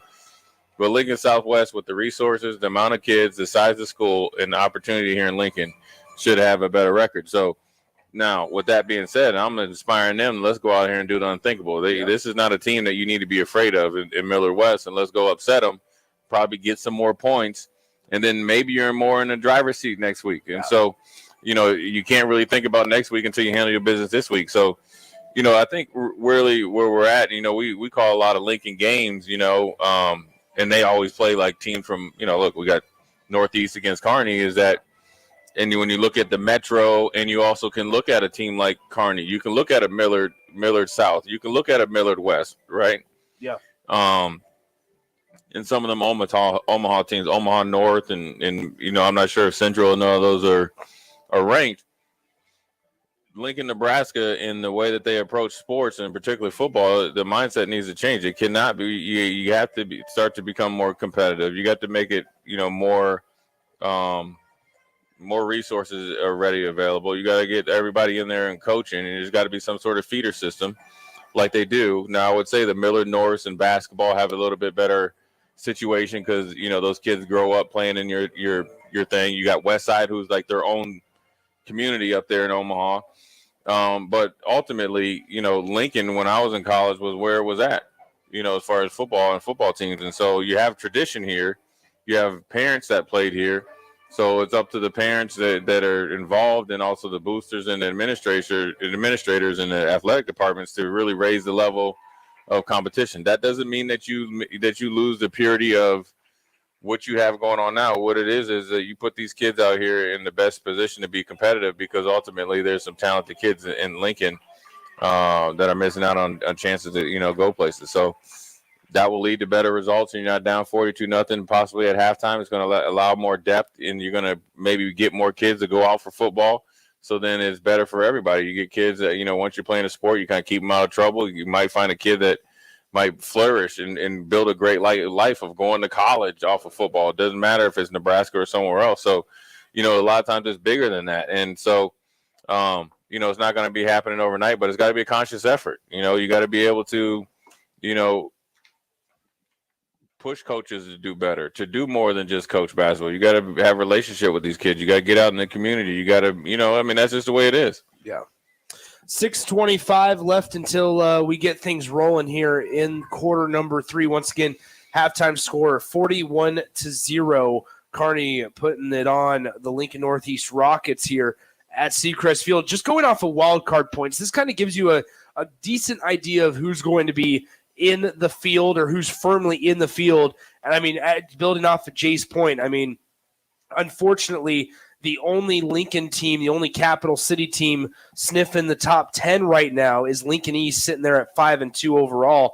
But in this order, this is the order of wild card points: Millard South, Omaha West Side, Kearney, Elkhorn South, Millard West, Gretna, Papillion La Vista, Bellevue West, and then you have then you have Lincoln East, Omaha North, Lincoln Southeast, Grand Island, Lincoln North Star. That's a team I think a lot of people are going to be having their eyes on in the next few years. Lincoln North Star have a really good slate of coaches. Obviously, a lot of Husker fans will know Tommy Armstrong, Alonzo Moore, but head coach James Thompson's got that thing figuring out, and at least in the right direction. Yeah, they got Lincoln North Star has won the middle school championship, I think, the last 2 years in a row. So that just goes right up the ladder, right? And they have a plethora of like good young athletes coming in there as you know, football players and basketball players, and so they kind of grew up and went through this thing together, and they know how to compete. And so you've seen them this year where they had the state record against Northwest and done some other things, but they're athletic. They need to get a little bit bigger across the line. They have, I think, the big offensive lineman, number 66, is a Power 5 kid or a Division I football player. And then they have some skill positions, and then you have really good set of coaches, like you said. You got the experience and playing experience of Moore and Tommy Armstrong. You got a head coach that's a really good coach. You got Chapman, their defensive coordinator that played at Arkansas and played professional as well. So they built it from the ground up. I mean, look, when you take the North Star job, they're known as a basketball school, and they're making it into a football school as well. So that can be replicated. You just got to have some juice with you, and they showed you that they can compete. Now look, they took a couple losses on the chin, right? Against Southeast and stuff like that. But I think Southeast got a lot better than the first game against the East. Yeah. And then I think North Star, played a more veteran team. But I'm telling you, if they get a matchup against a Kearney, if they get a matchup against a Grand Island, if they get somebody that sleeps on them, they can score. Yeah. They can score quickly. And once they start scoring, and Tommy Armstrong is an aggressive play caller. It might be, you think about Gus Johnson. It'll be electric up in there, and they're definitely going to bring it, and they're definitely going to be competitive. So once again, 41-0 your halftime score. Jay, before we get out of here and start the second half, what's happening? Anthony Rizak, Teddy Rizak, Caleb Benning, Amarion Jackson, Jet Tamalia. That's just 5 of the names that you we're going got to see. Christian Jones. I was going to say, yeah. You got the running back. I'm sure they got some linemen. Right. They got the big tight end, the 6'6" tight end. They got 2 corners for Miller South that can lock up. They got Aiden Miller in the middle, and then they got his counterpart, number 56, that's going somewhere as well. Listen, there's 20 guys right now. Yep. That are going to end up in college. Just off the top of the head. Yeah, just off the top of the head, and that's not even counting if somebody moves in or somebody hits a growth spurt or something like that. It's going to be a competitive game. It's going to be no fair dodging. How important is it going to be to keep tempers tomorrow night? I don't. Look, they had the dust up here. At East. Oh, you did see Millard South. I did. That's see. right. I did see. You did what? And I know number 6 dad is going to be watching. He's going to be finding you. You're going to find you. Yeah, that's fine. I ain't too hard to find. And I will tell you, the thing that like I said, I felt like his son's a good football player. Yeah, there's no doubt about it. He plays hard. But sometimes you can just cross the line because he's too good for it. Now you took away from him. That's all I was saying. I think they'll be fine. I think the biggest thing that they have to make sure that they do, because here's how I know Westside. I think Westside's going to approach this game. Westside's going to try to put them away early. Mm-hmm. They want to see how Miller South reacts. They know how they will react, right? Yeah. They did it in the state championship. Yeah. Right? So if Millard South can react, and stay steady, kind of like we saw against Kearney, I'm telling you this right now, the closer the game, the more it favors Millard South. Okay. Because you want to know why? Those young dudes on offense and the dudes on D, they don't know what they don't know. Mm-hmm. They ain't scared. So if you think they're going to go, that's one thing, they ain't scared. They just don't have the experience. But sometimes the experience is going to be out the window when the game's tight. I'm pretty excited about that one. I think you are too, Jay. You going to be able to sleep tonight? Making a little bit of a road trip. It's a brand spanking new press box up there at Millard South High School as well. Really? It's 2 levels. 2-level press box up there at Millard South High School. We need some heat tomorrow, bro. I was just going to say 58 degrees is the high tomorrow. 18 miles an hour wind. Oh, well. Football weather. Yeah, it's football weather. We're going to keep the windows closed, though. It's white knuckle. That's a white knuckle game. Yeah. I don't know who it favors because both of them are passing teams and both of them can run the ball. And the one thing I like about both teams, they can run it differently. They have like 2 running backs. Each team has 2 running backs. You can run inside, you can run outside, you can run screen game. You can keep them off balance. So it's going to come down to, I'm sure the Millard South coaches and the Westside coaches are up right now trying to figure out how to gain an advantage and go about their business. But look, these 2 teams are playing right now, right? Yeah. They are on a collision course in Memorial Stadium as well. There you go. It's mano y mano. One thing I said, Nick, is like I played in some pretty big games in high school, but never have I been on a high school field where when you look at both teams, like there's going to be at least 15 plus major college players out there. I would say this as well. With Nebraska on the bye week, I would not be surprised to see a couple head coaches and assistant coaches, maybe from Nebraska even. Why not, man? Visiting Millard South High School tomorrow evening. And you can hear that one break down between number 1 Omaha West Side and number 2 Millard South tomorrow night. That kickoff 7 p.m. pregame at about, I don't know, maybe we'll go a little bit earlier, 6:35, 6:40 or so tomorrow night on 93.7 The Ticket. Let's go ahead and take a break. We're just a couple minutes from getting underway. It will be a running clock to start things here in the second half. Kearney leads 41-0 over Lincoln Northeast on The Ticket. Gaina Trucking is hiring CDL Class A and B drivers. Gaina Trucking guarantees a 40-hour work week year-round, and their strong team culture makes it not a job, but a career. Gaina Trucking offers health, vision, and dental insurance, 401k with company match, an employee assistance program, and other bonus programs. Build a better career today with great team culture at Gaina Trucking. Learn more and apply today at GainaTrucking.com.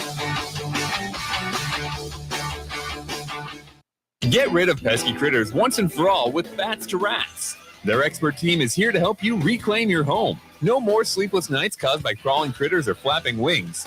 Bats to Rats ensures a safe environment for every family member. Check the website at batstoRats.com for amazing offers, and if you mention this ad, you'll receive $10 off your initial inspection cost. Don't allow uninvited guests to take over your home. Trust Bats to Rats for a peaceful and rodent-free living space. The best way to learn about Southeast Community College is to visit. SCC's Discovery Days will give you the opportunity to experience SCC firsthand this fall. Discovery Days provide information about SCC's programs of study, how to pay for college, SCC support services, housing, activities, and more. A campus tour and lunch are provided. See your options at southeast.edu/visit SCC. SCC, your path to possible.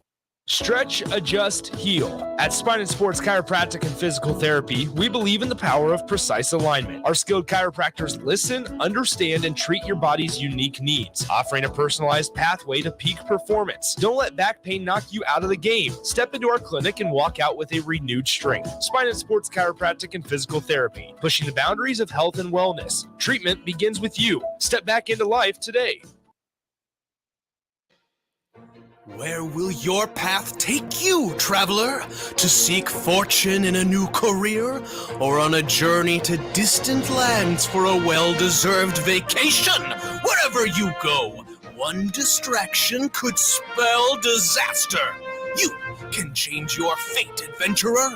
Don't drive distracted. Paid for by the NDOT Highway Safety Office. Now back to high school football on 93.7 The Ticket and theticketfm.com.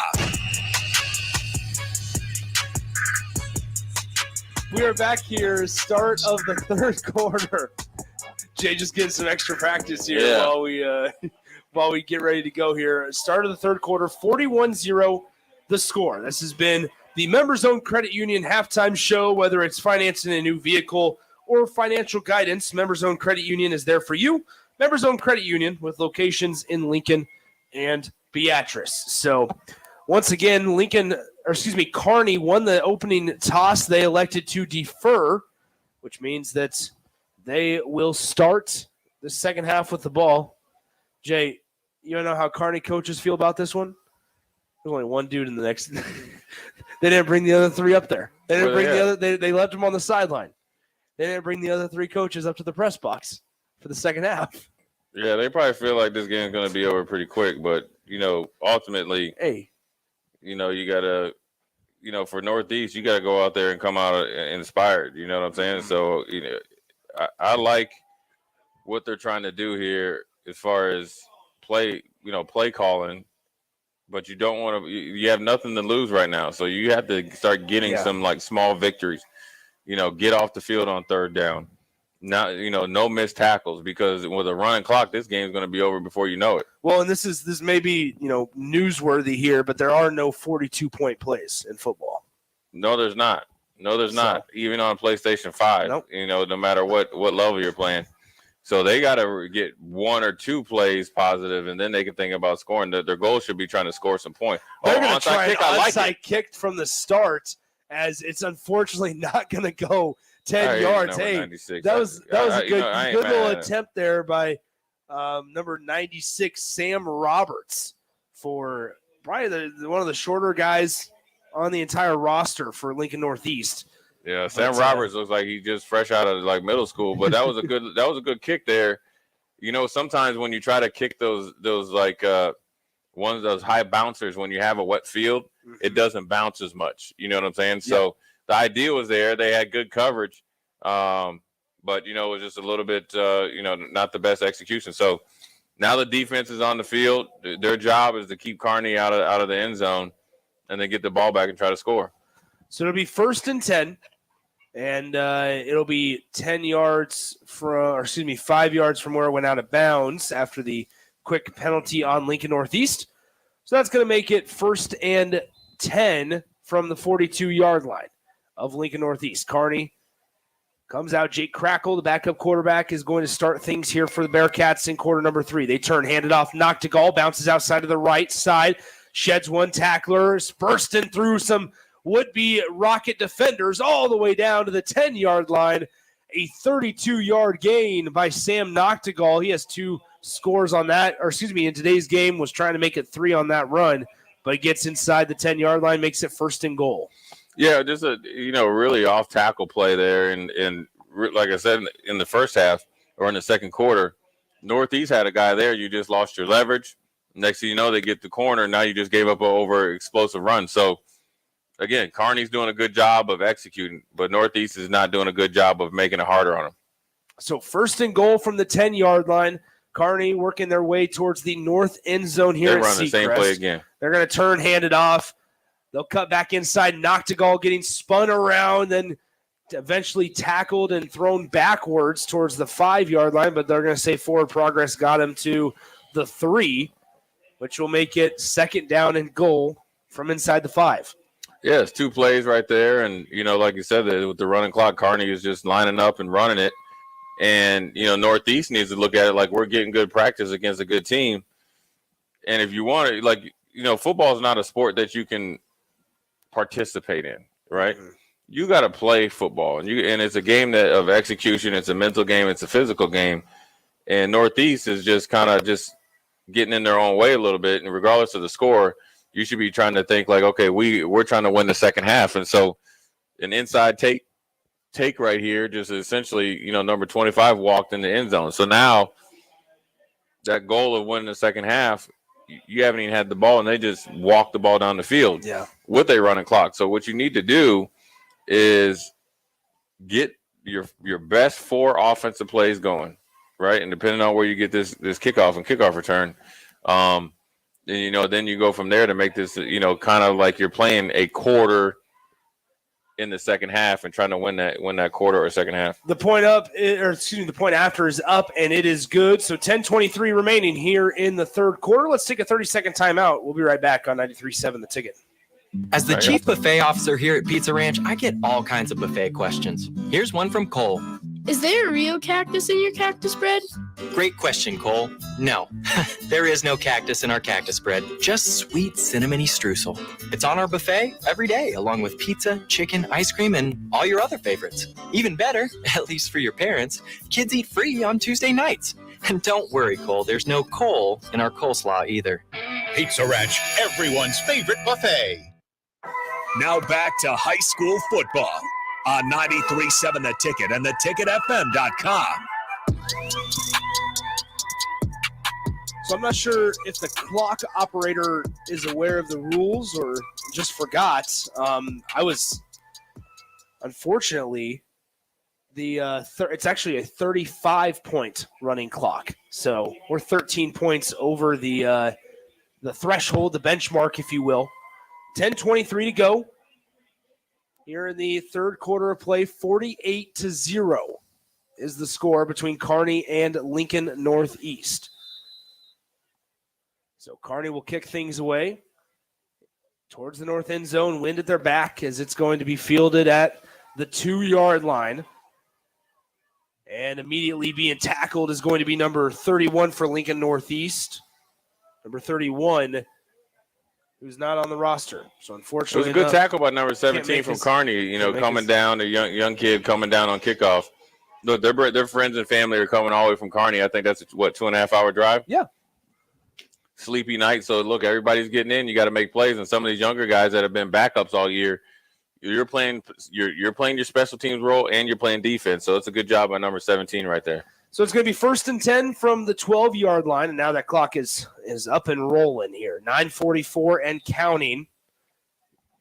Here, 1st and 10. Jason Brown still the quarterback for Lincoln Northeast. Quick pass out. Levi Sherman hauls it in, and he gets pushed out of bounds just shy of the 20. Good positive play right there. Good positive play. Jason Brown felt like he could have got the ball to Levi a little bit better. Levi had a good catch, right? Shoestring catch. And there you go. Now it's 2nd and 4. That's what you want to see coming on the second. You're not going to get as many opportunities as you did in the first half. Yeah. So you want to make sure you want to leave this field with a positive note. So again, now Northeast has it. Now the object or the goal is to get a first down.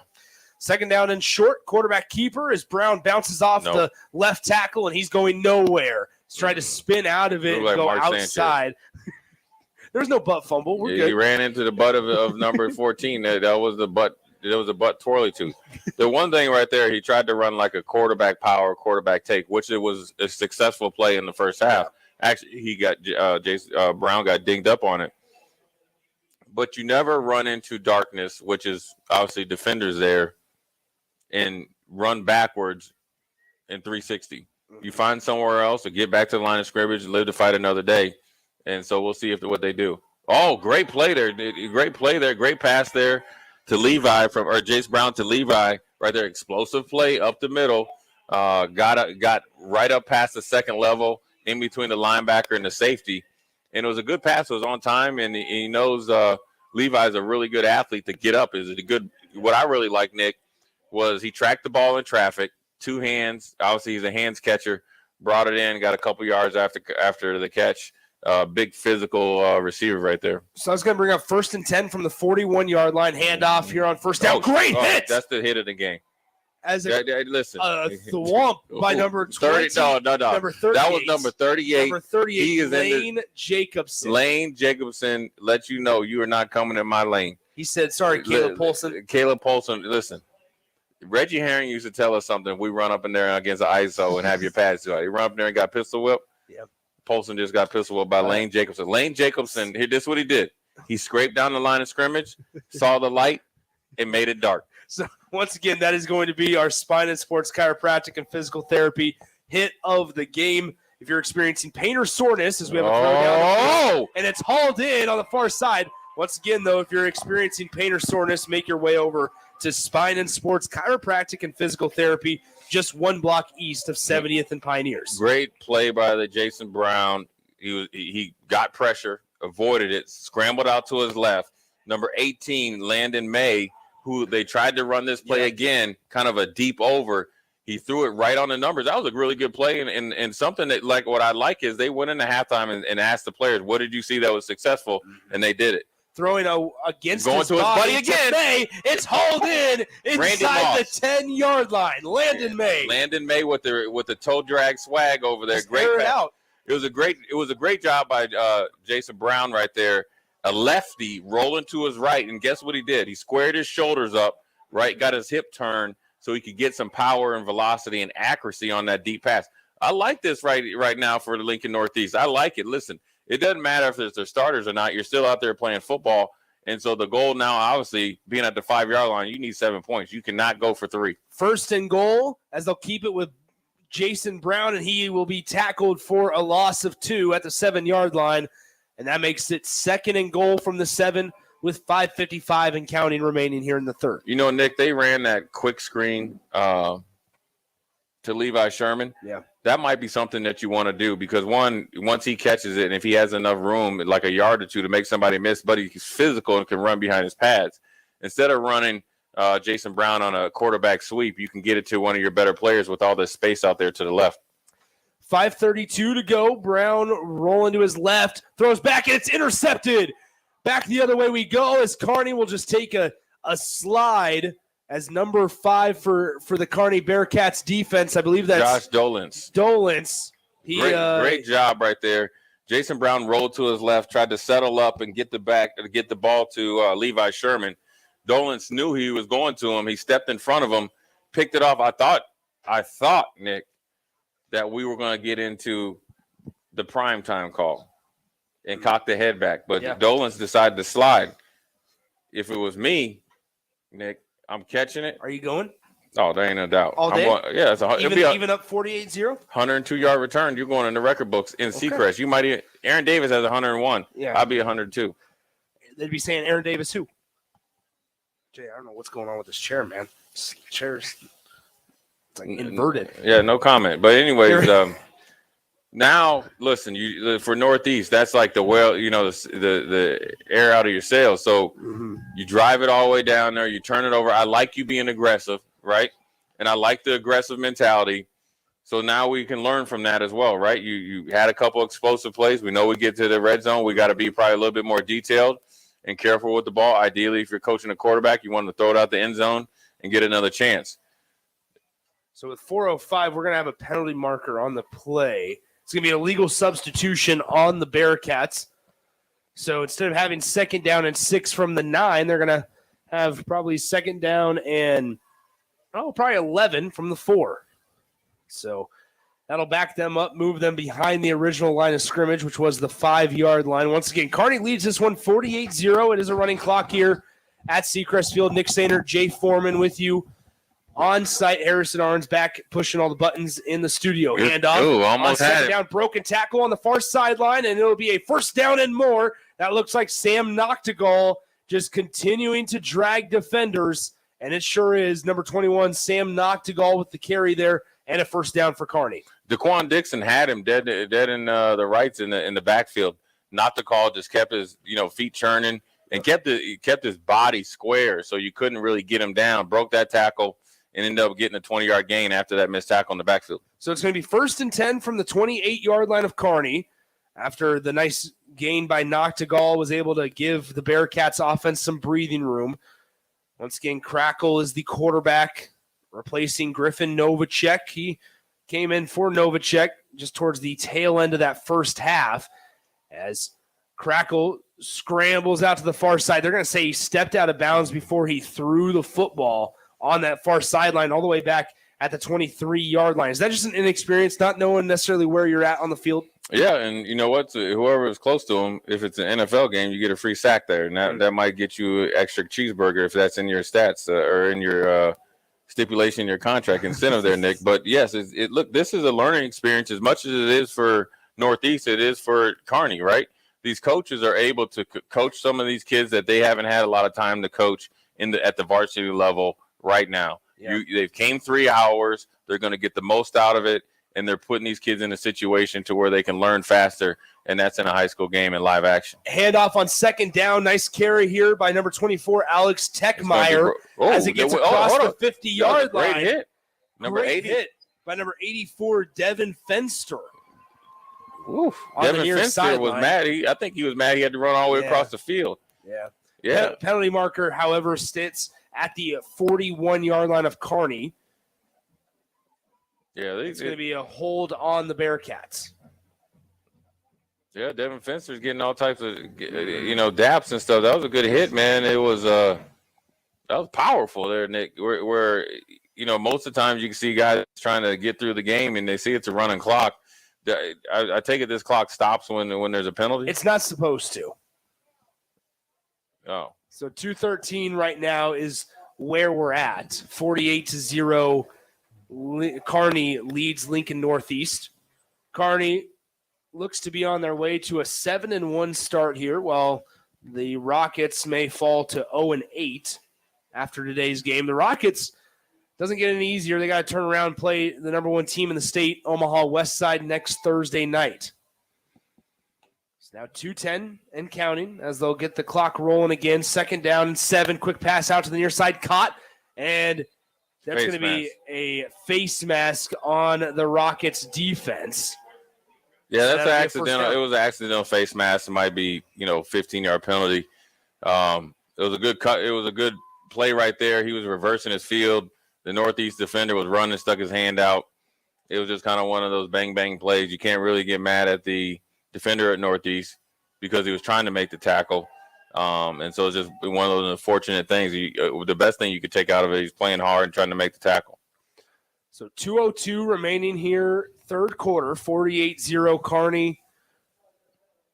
Up big on the Rockets. Rockets have been in the Bearcats territory with the ability to, right on the doorstep, but just haven't been able to actually capitalize a couple times so far tonight. They had an opportunity in the first quarter. It ended on a missed 27-yard field goal as we have a toss out to the right side.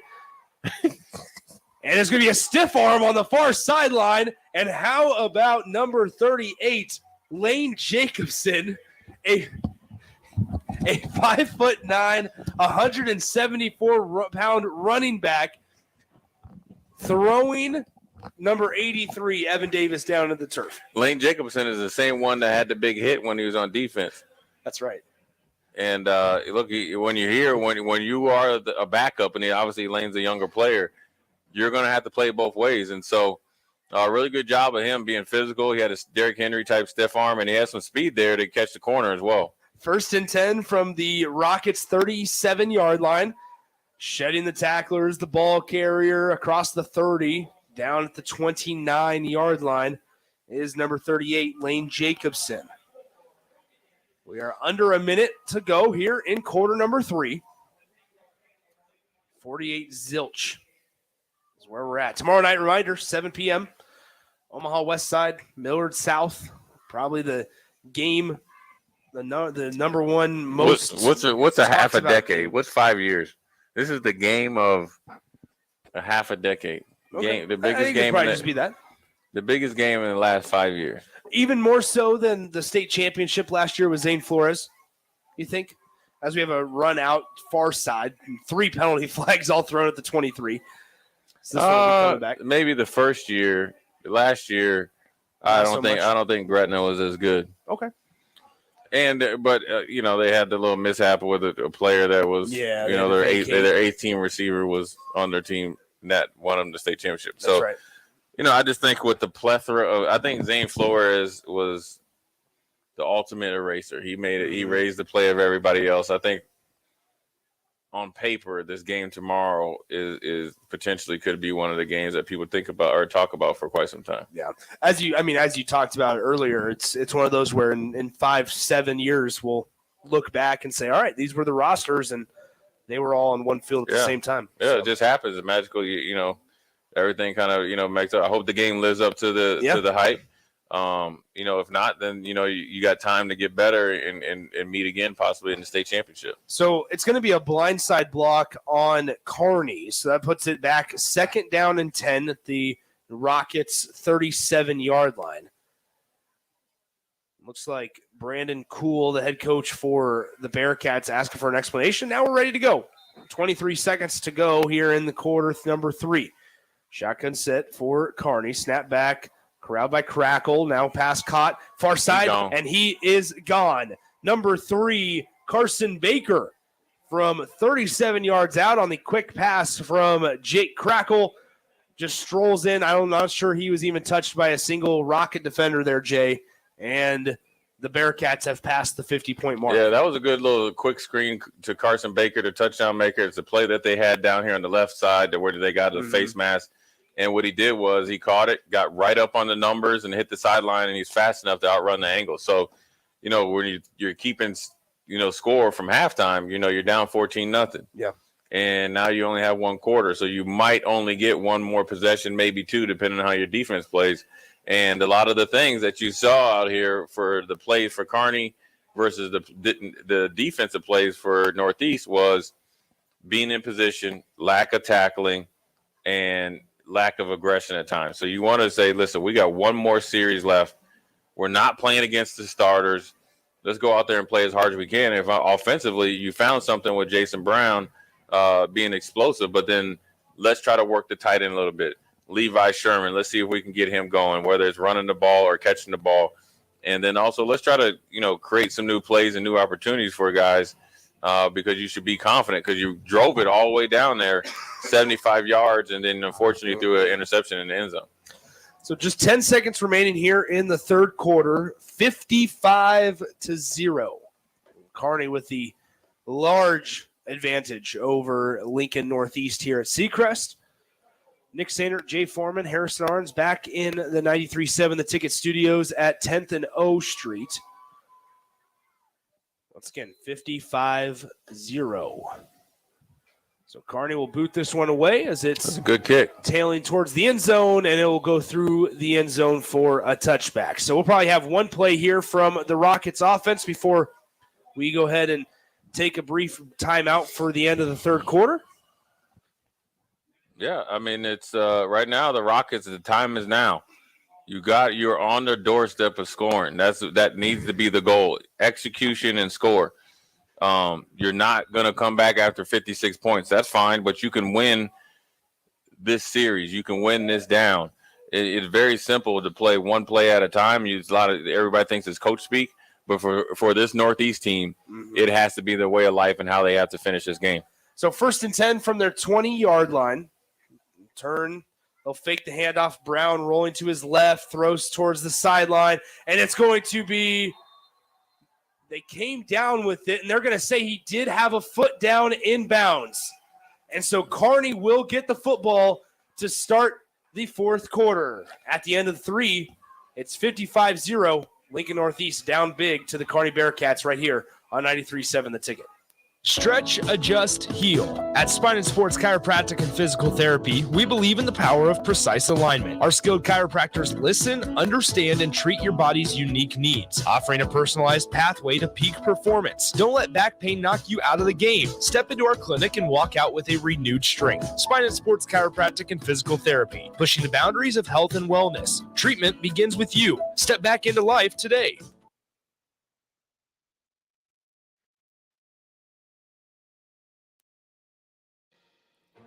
Where will your path take you, traveler? To seek fortune in a new career? Or on a journey to distant lands for a well-deserved vacation?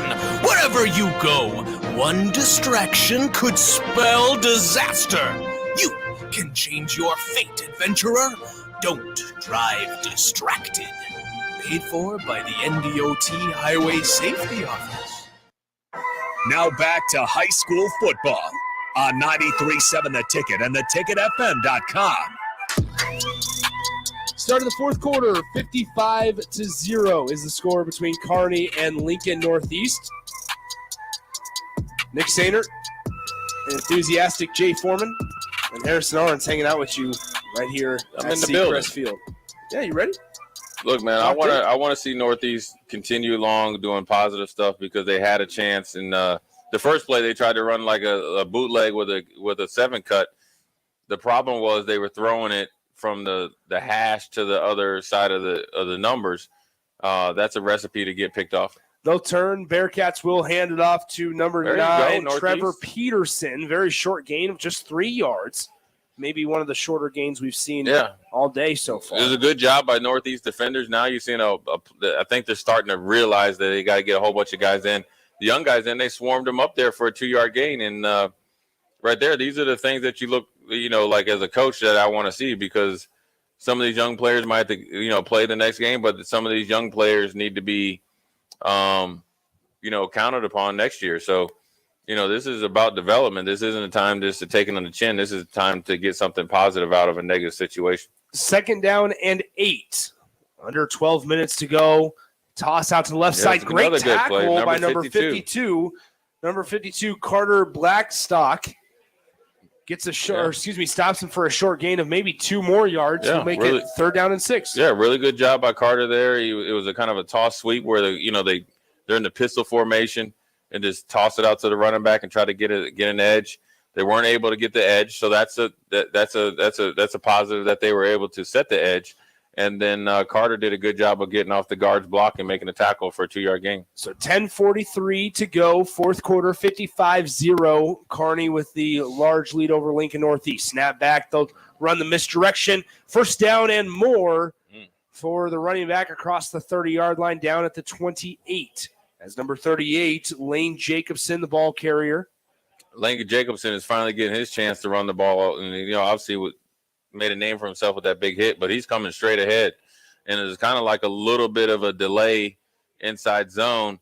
And the defensive line is rushing up like they're rushing the passer. And he's going right past him. And, he got the first down with the 8-yard gain. So 1st and 10 from the 28-yard line here for Kearney. 10 seconds on the play clock here. They'll move a tight end from top to bottom. Now the slot receiver from top to bottom. Tossed out to the right side. Here's Jacobson again. Jukes one, and now inside at the 21-yard line. That was a good shoestring tackle there by number 19, I think, because Lane Jacobson got the soft edge and was looking to get pay dirt. But it was a good tackle there by number 19. So once again, 9:42 to go here in the fourth quarter, 55-0. Lincoln Northeast down big to number 3 Kearney. So we're under 10 minutes to go. We have a stoppage in play here. Is going to be a legal shift on the Kearney Bearcats. So that makes it 1st down and 15 outside their 30-yard line again of Lincoln Northeast. Down at the 33-yard line.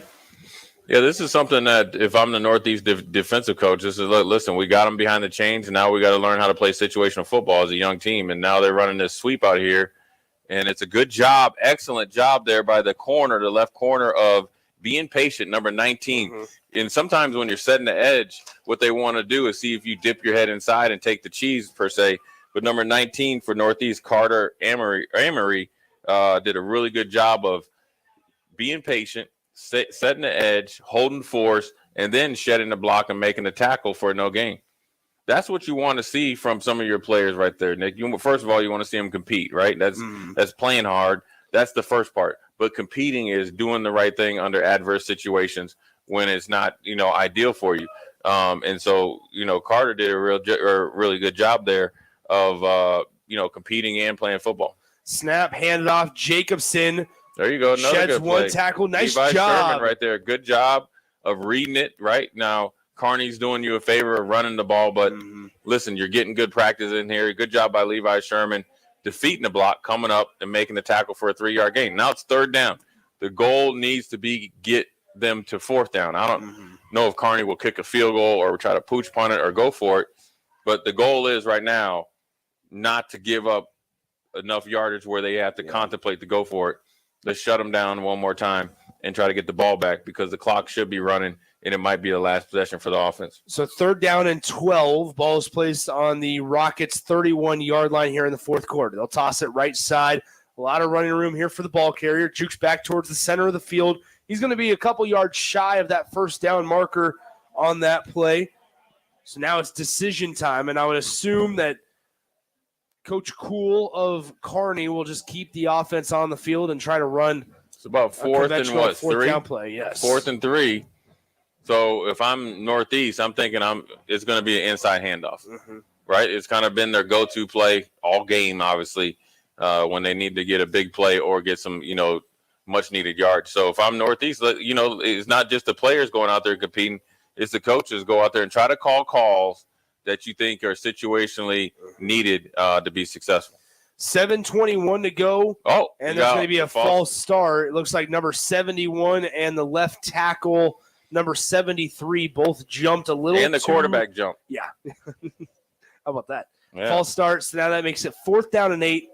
And here, once again, I would say something similar here to just keep Jake Crackle, the backup quarterback, but then also the kicker, onto the field here for the Bearcats, right. Up 55-0. So now as a Northeast defensive coach, this is a must-have because we need the ball back. But then also I want to have something positive to talk about the defense, possibly on their last drive that we got off the field on 3rd or 4th down, but we won a series.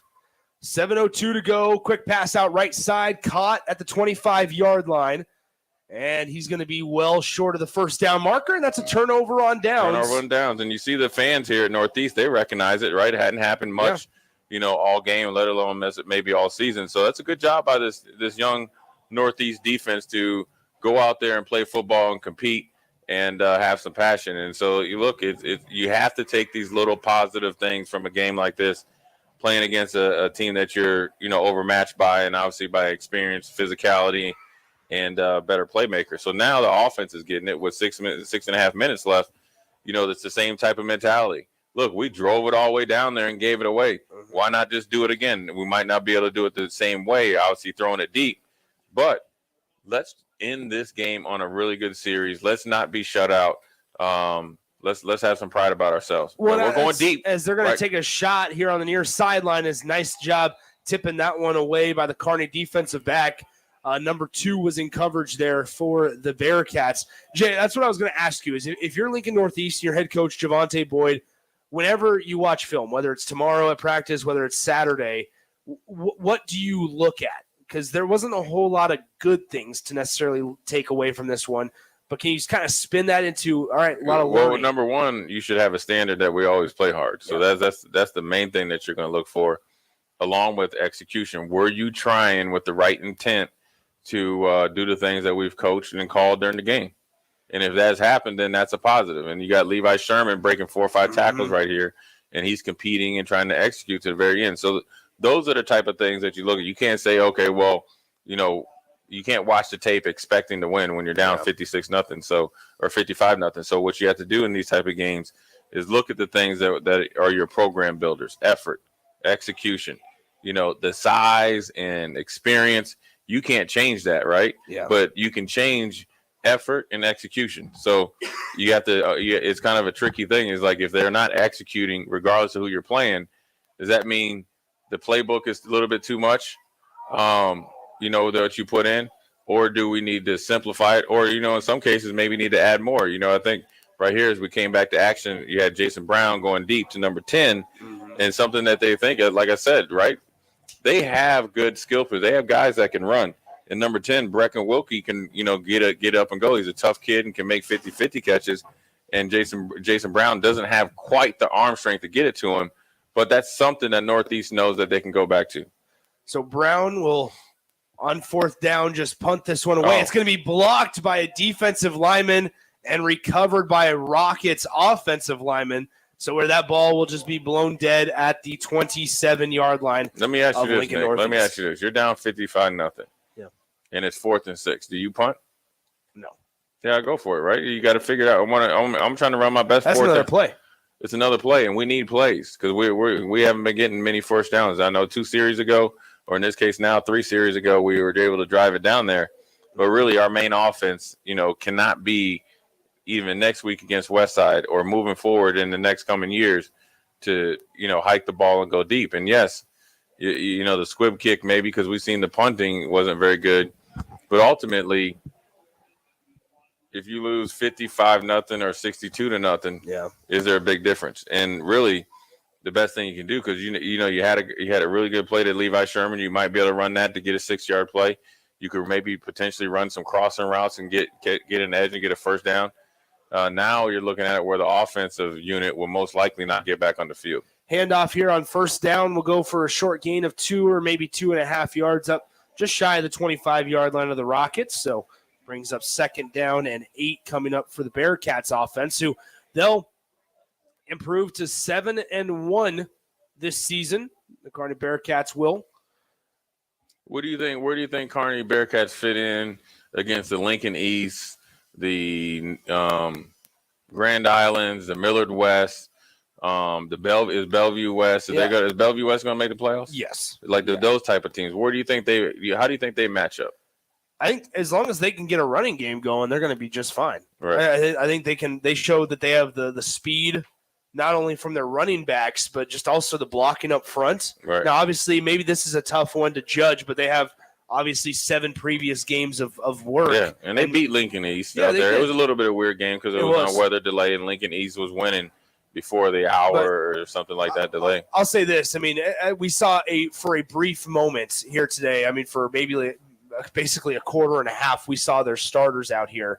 And in that moment, understanding the situation and maybe even the opponent at times, I mean, they had their way. They had their way. It was 4 plays from scrimmage and 3 touchdowns, and And you just look at a couple of these guys, and obviously, Griffin Novacek has a handoff on 3rd and 3, goes for a first down and more inside the 15-yard line. Griffin Novacek, what he does really well is he holds on to the football. Has 1 turnover, 1 interception. He also runs it over 60 times so far this season. No fumbles for Griffin Novacek this season. So, I mean, those things are going to keep you in games against teams like Bellevue West and Omaha West Side. Yeah, I mean, we've seen that with Nebraska, right? Heinrich Harburg hasn't turned the ball over at the rate that maybe Jeff Sims is, and it makes you appealing for a coach. So, yeah, I mean, I just wonder, where they're at. I think probably for them, they'll probably get a home field game, right, which is if they can catch one of those teams going out to Kearney and they get cranked up out there, it's definitely a home field advantage. It's a long drive.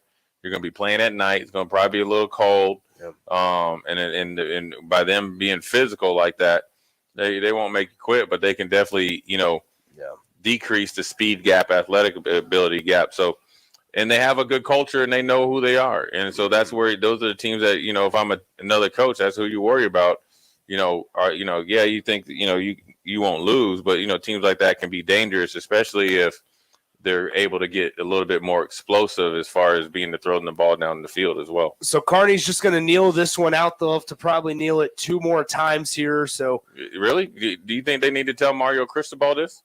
The University of Miami head coach, University of Miami head coach. Just need to kneel it out 2 more times. There's no reason to run the ball and lose the ball to a fumble and lose a college football game with the chance to go 5-0. So let's just go ahead and wrap this up here as this is going to be the Elway Power Sports of Lincoln postgame show. Check out their new and pre-owned inventory online at elwaypslincoln.com. All right, Jay, one final time. We've already broke down this game as much as we can. 55-0 is going to be the final tomorrow night.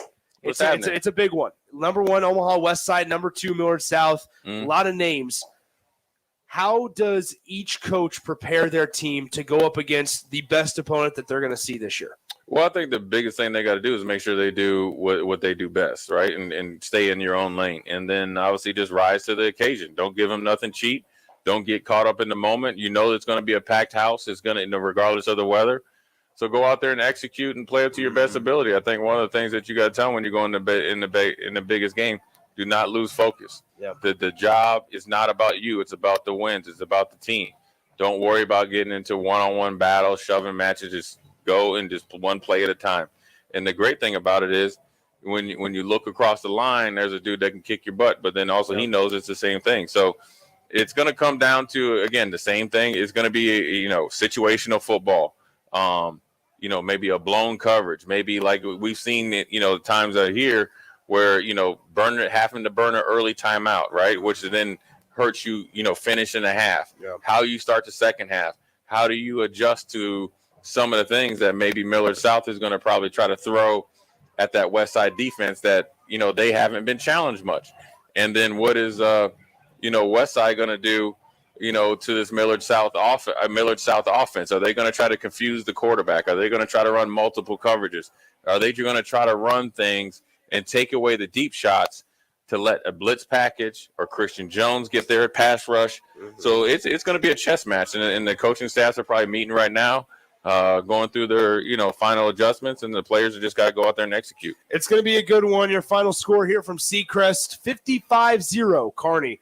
With the dominating win over Lincoln Northeast, they improved to 7-1 on the year, while the Rockets fall starting to get cold. Nick, you see 0-8 here. Nick, you see the rain's coming. I know. We better get out of here. Jay and I will join you tomorrow from Millard South High School. Huge shout out to Harrison Arns back in the 93.7 The Ticket Studios, pushing all the buttons, making sure that we sound as good as possible. Once again, your final score: 55-0, Kearney with the win over Lincoln Northeast here at Seacrest. This has been the Elway Power Sports of Lincoln postgame show. Check out their new and pre-owned inventory online at elwaypslincoln.com. For Jay Foreman, I'm Nick Sanders saying so long. Don't go anywhere. The rest of Ticket weeknights and some recorded shows from earlier today are just around the corner right here on 93.7 The Ticket. When it comes to tackling your fall projects, having the right equipment can make a huge difference. At Sunbelt Rentals, they have an extensive line of tools and equipment to help complete any job. From lawn and landscape equipment to hand tools, pressure washers, portable generators for you tailgaters, and much more. Sunbelt Rentals makes it easy to get what you need when you need it. Drop in to see the experts at 5450 Alvo Road in Lincoln, or visit sunbeltrentals.com today to learn how Sunbelt Rentals can make it happen for you. Elway Power Sports of Lincoln is kicking off October with Can-Am side-by-side specials all month long. Are you ready to rule the terrain on a 2023 Can-Am Defender, Commander, or Maverick? You call a play and score big with rebates up to $1,500 or financing as low as 1.99% for 36 months. From an open road to the trails, there's a Can-Am side-by-side that's right for you, and Elway Power Sports of Lincoln has them all under one roof at their new 27th and I-80 location. Hurry in, the clock is running down. Offer ends October 31st, 2023. Certain conditions apply. See dealer for details. Where will your path take you, traveler? To seek fortune in a new career? Or on a journey to distant lands for a well-deserved vacation? Wherever you go, one distraction could spell disaster. You can change your fate, adventurer. Don't drive distracted. Paid for by the NDOT Highway Safety Office. When it comes to tackling your fall projects, having the right equipment can make a huge difference. At Sunbelt Rentals, they have an extensive line of tools and equipment to help complete any job. From lawn and landscape equipment to hand tools, pressure washers, portable generators for you tailgaters, and much more. Sunbelt Rentals makes it easy to get what you need when you need it. Drop in to see the experts at 5450 Alvo Road in Lincoln, or visit sunbeltrentals.com today to learn how Sunbelt Rentals can make it happen for you. A team succeeds when they work together. Banking's no different. At UBT, we're in your corner for every financial move you want to make. Your money's backed by a roster of experts who put in the work to know you and your community. So whether you're opening a savings account, buying a home, or planning your future, you always know who to turn to. Working together toward your financial goals. That's a win in our playbook. Union Bank and Trust. Equal housing lender, member FDIC.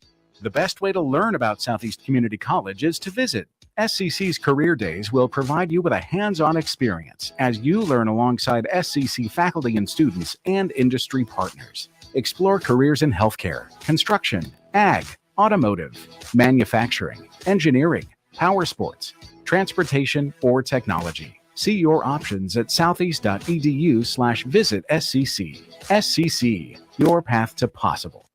1 in 3 adults has prediabetes. 1 in 3. That means it could be you, your football buddy, your football buddy, or you, your best man, your worst man, you, your dog walker, your cat jogger. While 1 in 3 adults has prediabetes, with early diagnosis, prediabetes can be reversed. Take the risk test at doihaveprediabetes.org. That's doihaveprediabetes.org. Wait, did they just say 1 in 3 adults has prediabetes? That's 33.33333% of adults. That means it could be me, my boss, or my boss's boss, or me, my favorite sister, or my other sister. That's 7 members of my 21-person romantic book club. Wait, the 1 in 3 could be me, my karaoke partner Carol, or my karaoke enemy Jeff. I'm going to take the risk test at doihaveprediabetes.org. Brought to you by the Ad Council and its Prediabetes Awareness Partners. How was your drive to school? Let me tell you, I had to get my iced coffee first. I just can't seem to put it down. My favorite rapper just announced a tour. My phone was buzzing like crazy. I'm so excited. I had to text all my friends right then to talk about it. Then someone started calling me and... Let's try that again. I turned my phone off right away. I never drive distracted. Visit StopTextStopWrecks.org. A message brought to you by the National Highway Traffic Safety Administration, Project Yellow Light, and the Ad Council.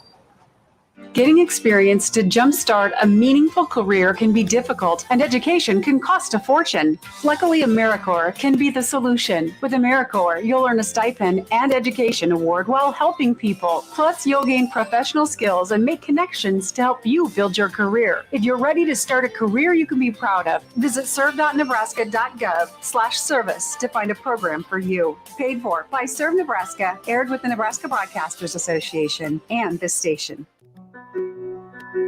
Victor deployed for the first time to Afghanistan in 2003. At 4 in the morning, my phone rang. They said, "I regret to inform you that your husband was wounded in action."